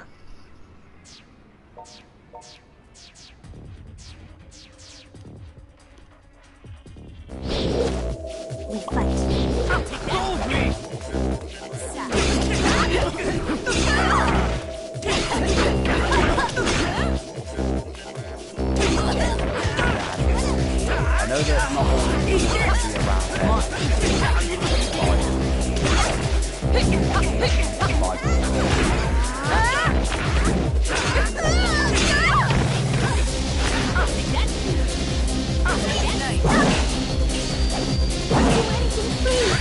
Are you still cool?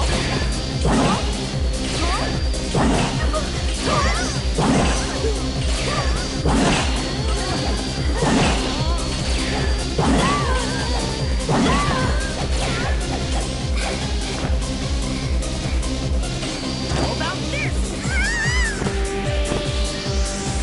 You sort of have like a few cutscenes. Let's do this.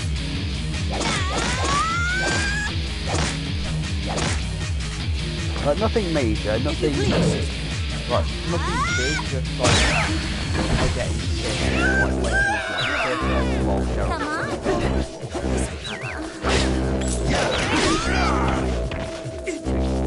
I'll take that. expand a bit more on the relationship. I'll take that.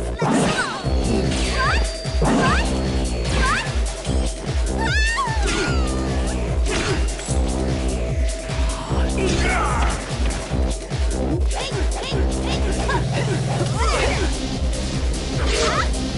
I'll take that.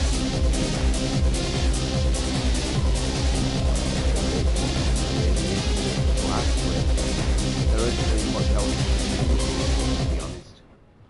Apart from, you know, obviously up the graphics a little bit. I still say keep the fog. Yeah. Make the transition have more of an effect when it starts to have less of an effect as the game goes by on, you know, James himself, on Harry himself. Like at first it gives him headaches and makes him pass out, maybe feel like vomit. You know, stuff like that, but then it starts to have like just headaches, so he can like, he's still conscious when it changes.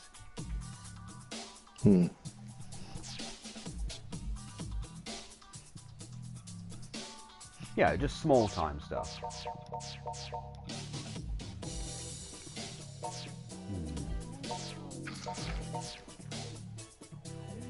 Well, unless you can think of anything else to add to the game, you know, I'm kind of stumped. Yeah. Well, how about the overall look of the game?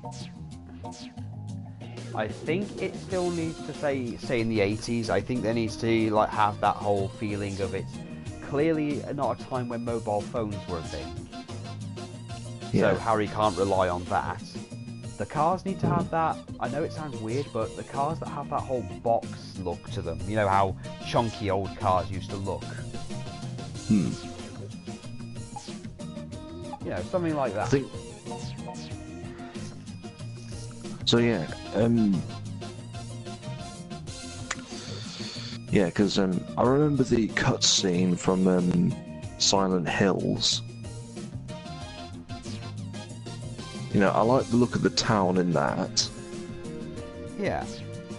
I mean, Otherworld obviously, well, we know how Otherworld looks and how that would, you know, play into anything, so...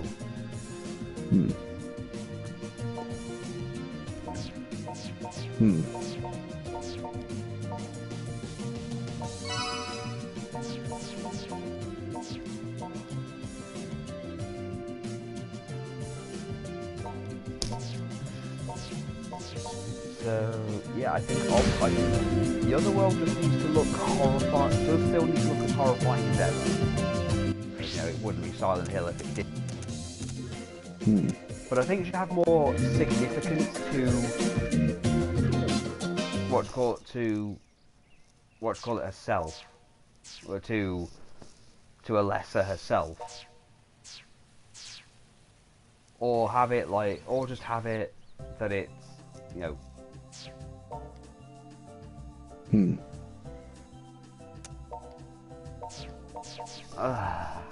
trying to think.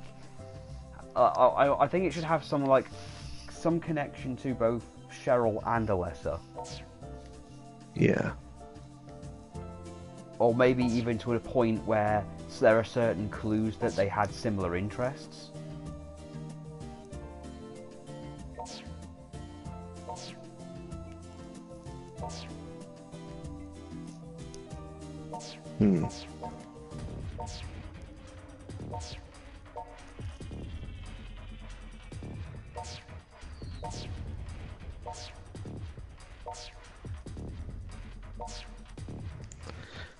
Yeah. We fight. Come on.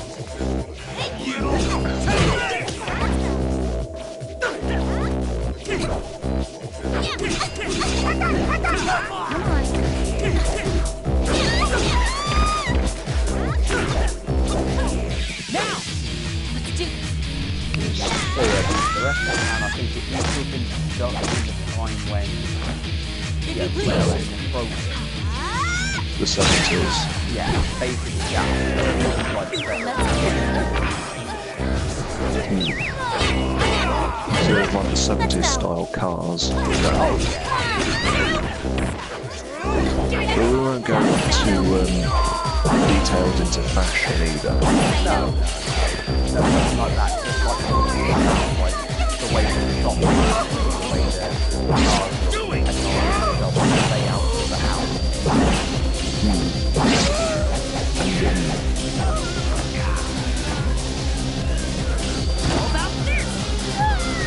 So yeah, and I think that we should definitely change the look of the characters as well. Yeah, I know you said about how you think Celeste is how Dahlia is Yeah. I was thinking for Kaufman, he still keeps his suit, yeah, but I was thinking of giving him a beard. Wouldn't be the weirdest thing, if I'm being brutally honest. Yeah.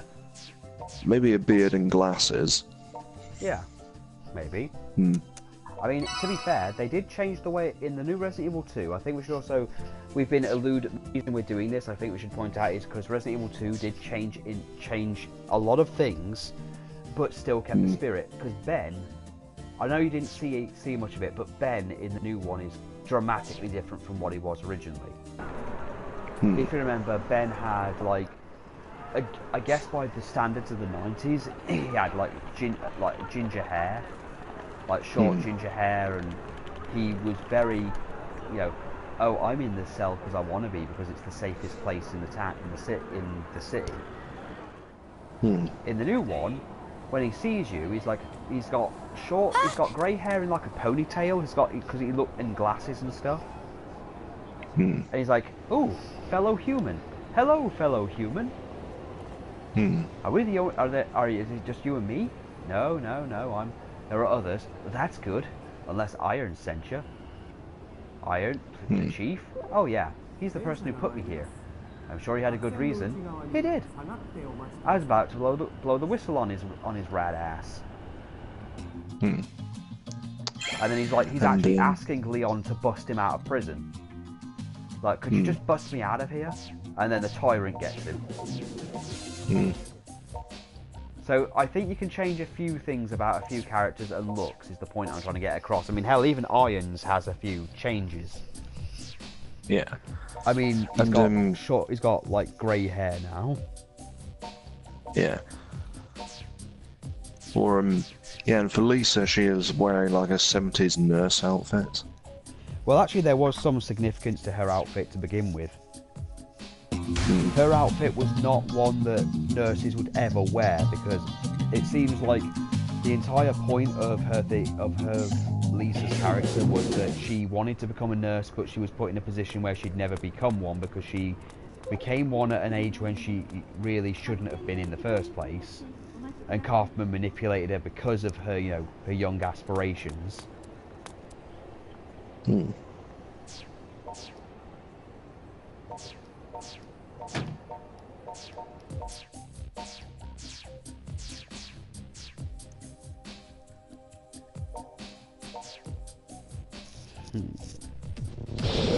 Let's do this. And we'll also just ditch the school uniform. Yeah, well, give her a bit more of her own identity. Just make it's not a uniform school, but it's like a regular high school or a regular school. Well, the thing is, again, by the time the game happens anyway,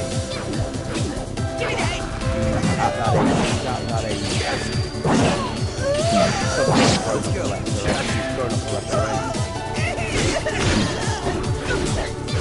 So she's kind of like wearing regular clothes.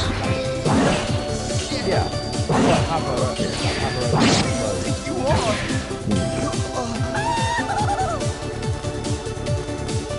Let's go.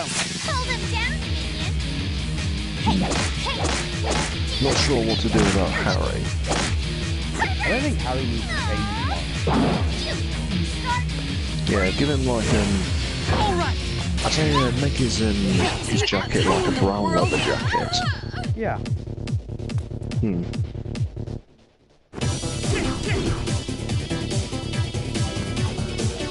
Yeah, not much needs to really be changed.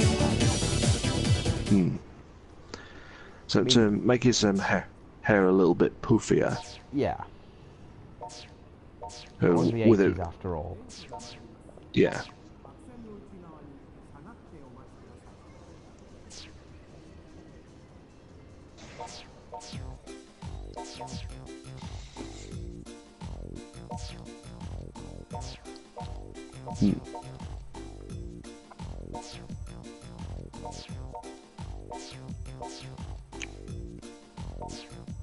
And Sybil looks more like a cop than she did in the game. Yeah.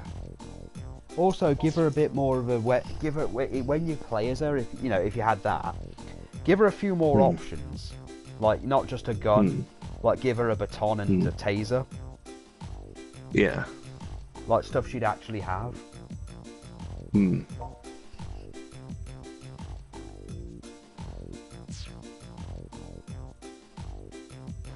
Yeah, I'm just saying that you maybe just have a little bit more for, just a little bit more going on for Sybil, because again, we really don't see her that much in the game if you really look into it. I mean, she's there at the beginning. She appears when you go into the antique shop. Appears one more time just before you go, just before you go to the sewers and stuff. Well, and then on the Ferris wheel. Then in the end, if you save her, she doesn't really get that much. So I think giving her a bit more screen time and a bit more time to develop, I think maybe at one point you should, be able to save her. But in a not like from the parasite, but in like a different way.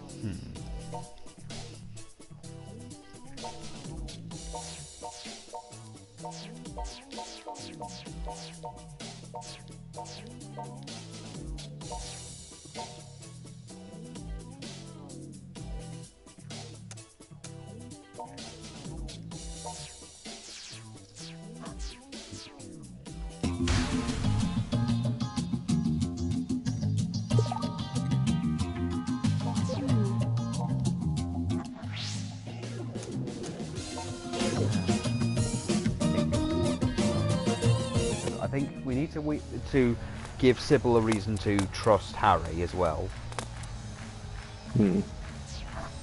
Like the situation, she's got to come to the conclusion that the situation is very odd, and that standard protocol isn't going to work. Like maybe she tries to arrest Harry at one point for having the gun. And he's like, no, you've seen what's going on here. And she's like, well, you don't have a permit or anything.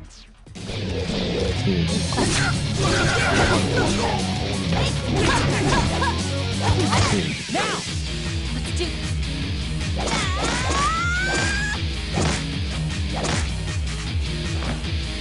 If you please.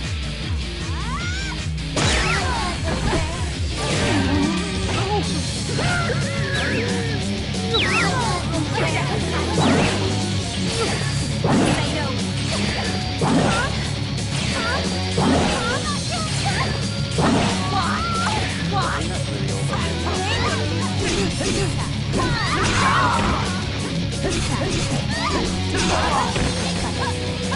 from that, it was played a little bit.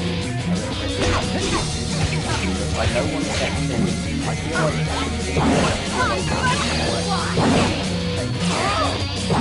does sometimes.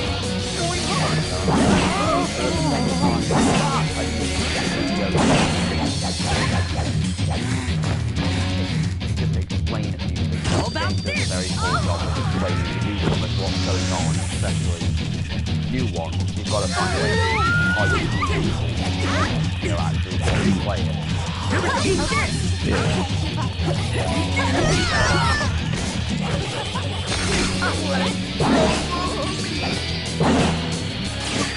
I think that's really got now at this point. It's not really anything else. Not really anything else that adds to it. It's just really improving on it, but doing enough to, you know, make it easier for new fans to get it. This is just an idea. Would it be alright to add the postman from Downpour in it? Actually, I think that the postman might actually be a good idea. I think the postman could be... I don't know what he is. I don't know... I mean, to be honest, I think you could say, after Alessa left and she was no longer a factory in the town, maybe the town made him as a proxy. As like a... Well, as more as like an avatar for itself. Because he's clearly something... You know, he's clearly a creation of the town. I mean, there could be a reference to him. Like maybe Alessa creates him, or has like... Well, no, she didn't create him because not like that. I mean, like the idea of him. Well, because apparently he existed like since like the early 1800s. Huh. Well, again, I don't know that much about the postman, if I'm being brutally honest. Yeah, because I'm looking at him now. Ah. So he's like this mysterious being. I think we should also point out he was created after Team Silent have gone. But I don't know, I kind of like that postman. I like the postman because he's not malicious, which adds to my theory of the town itself isn't evil. It's just reacting to what's around it. So it's kind of like, yeah, make him like kind of like the town. Yeah.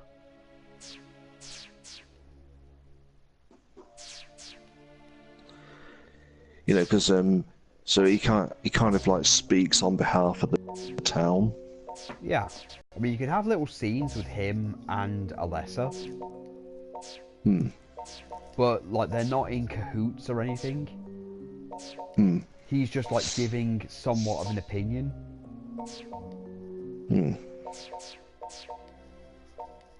Or, because, again, he has... Yeah, he has connection to the town, but again, Alessa seems to have a lot more control of the town. Like, it's completely under her power. So it's possible that, you know, he gets that, because again, the town didn't seem to have any real power before Alessa turned up. Well, Alessa started interfering with it, so it's entirely possible we could write it that the postman appears, but only takes that form as a way, like a connection between the town and Alessa. And it's only given form thanks to her power to a degree. Because it would explain why after she's gone the town is follows because it follows Alessa's criteria to a degree.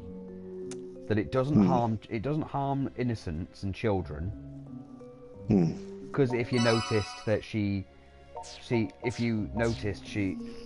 it doesn't attack Laura, at all, and it's, you know, it seems to have an issue with Shepherd's Glen, but we're not going to talk about Homecoming. No. No, we are not. No.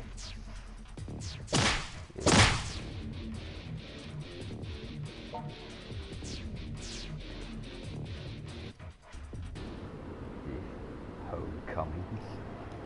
Ooh. Ugh, hate that game. Yeah.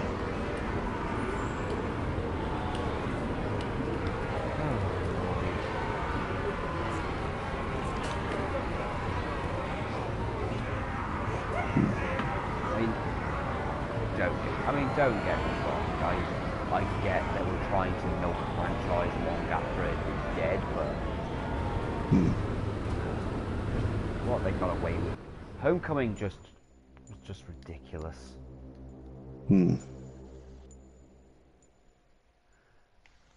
It was handled by a bunch of people that just didn't get it. Well, again, Team Silent were long gone by this point.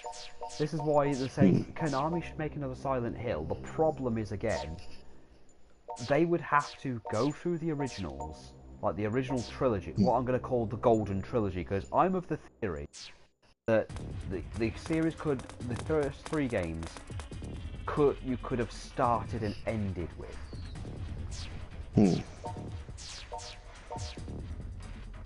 You know, you could have just started with those three, started and ended with those 3 games, and I would be satisfied.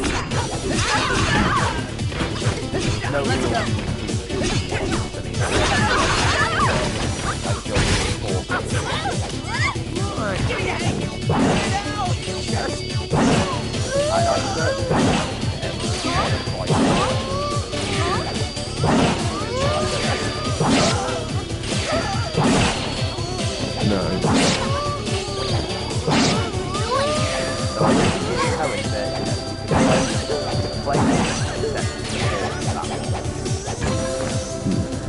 play the second one over and over again.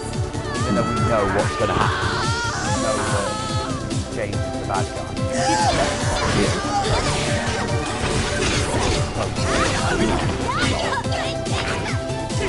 Let's go. Now! Let's do Which would mean we'd have to skip ahead to number 3. Yeah. If you please. I mean, I think 3 is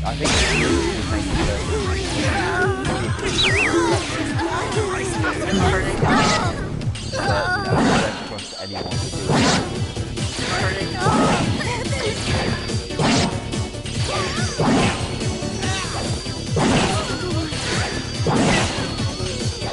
Say no.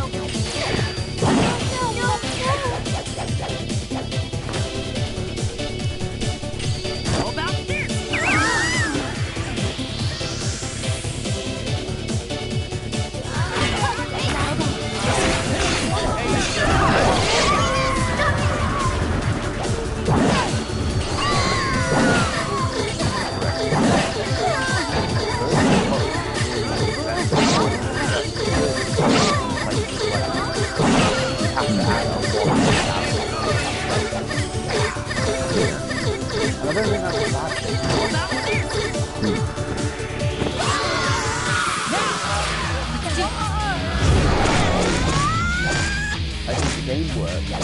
Works pretty well as it is. If you please. Because I think it's to do with the modern retelling. Especially considering again and remaking old PS1 games. These go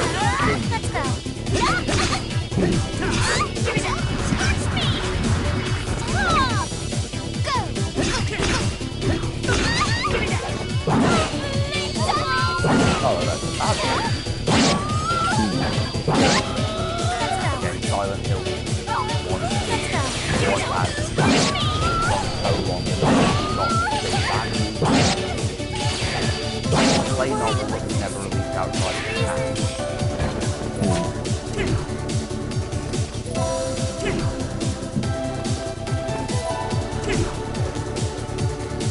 And Shattered Memories.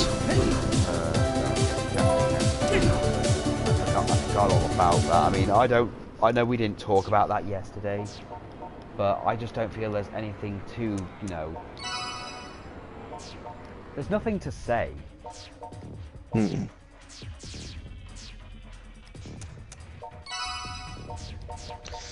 There's nothing to say about Shattered Memories. It's just a retelling of the first game, but with small changes to characters' looks and everything else. Hmm. And for some reason, a smartphone in the 80s. Yeah.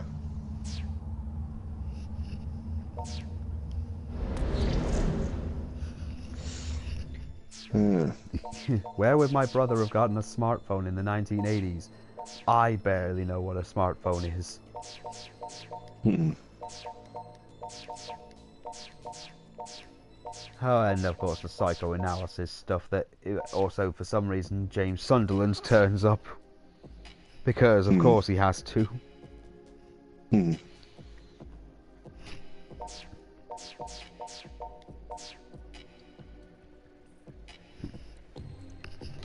Yeah, I think really that's all there is to Silent Hill, to doing a remake of Silent Hill 1. I don't think there is much you have to do in terms of the story. You can still keep the story relatively the same.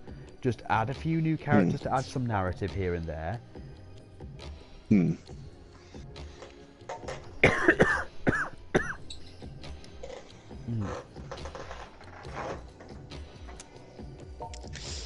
That's pretty much it, really. Yeah, that's really all there is. Hmm. I've got your back. Yeah, I got nothing. Yeah, I mean, I'm sorry I think dominated. It's alright. You went a lot further than I could come up with.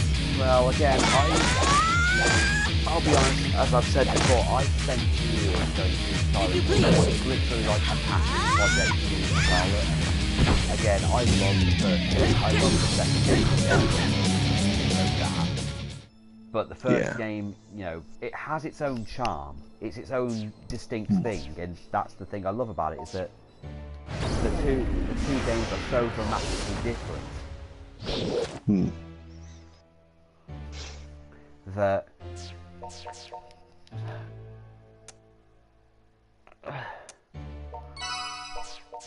I've got your back. but there's just so much.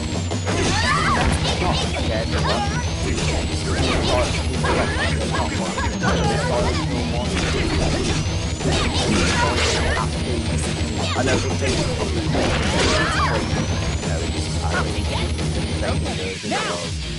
well,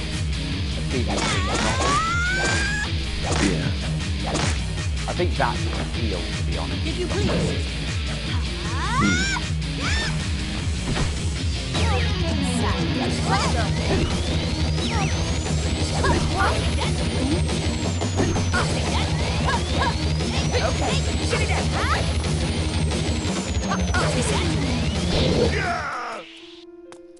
Yeah. Yeah, I mean, it's... Again, Silent Hill 1 is one of my personal favourites. I actually went nuts to find the original PS1 version, the Black Label version. I do love the Japanese cover more than I like anyone else's, to be perfectly honest. And I hate the fact that my friend Charlotte actually has the Book of Memories, the actual physical tome. Because, you know, Charlotte, when it comes to Silent Hill merchandise, as much as I love Charlotte, she loves to do things to piss me off. Yeah. Oh, she made me go all out and spend 40 quid once on the Silent Hill play novel. Oh. Can't understand it, but it was because it was in the box and it was sealed and everything, and, well... No, Silent Hill is just a big thing for us. Yeah. So... Yeah, I think that's where we're going to call it for here. I mean, I think we should write some stuff up.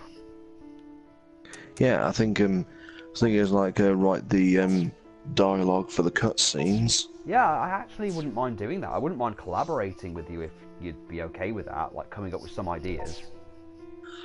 Yeah, I would like that. Yeah. Yeah, I mean, it's been a while since we've worked on anything other than Sonic the Jerk. Yeah. and to do something a bit more serious. Oh yeah. I mean, again, we do comedy. That's basically our entire thing, and I think comedy gets to the point where you just need a break from it. Yeah. And we've gone overboard with Sonic the Jerk, Ethan Boyle. Some of our creations in wrestling are starting to have that whole comedic feel in some regards, which isn't bad. But we're going to take a break, to get those creative juices flowing. Or sometimes a change of pace is just what we need.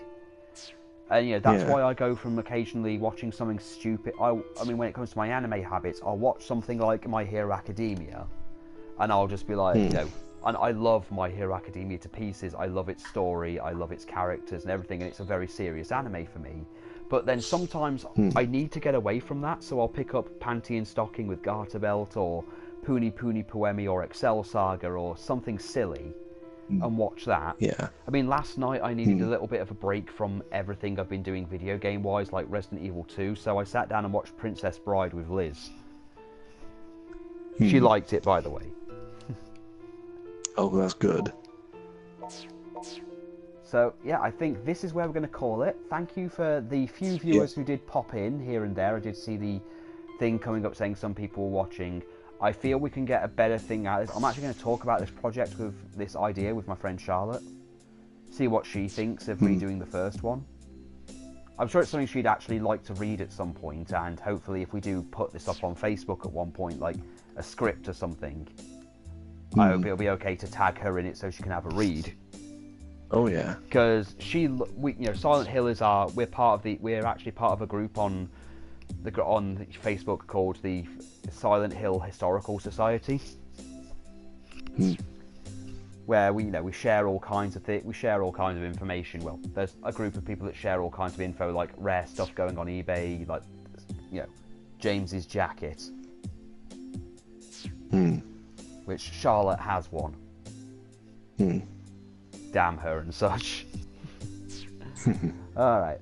Well, I know that the background of what I was playing in the background really wasn't fitting. Yeah. Akaba's strip. Literally running around ripping people's clothes off. Because it's 2019 and I needed something silly to play in the background while I was doing this. But yeah, I mean, definitely if you come up with some ideas,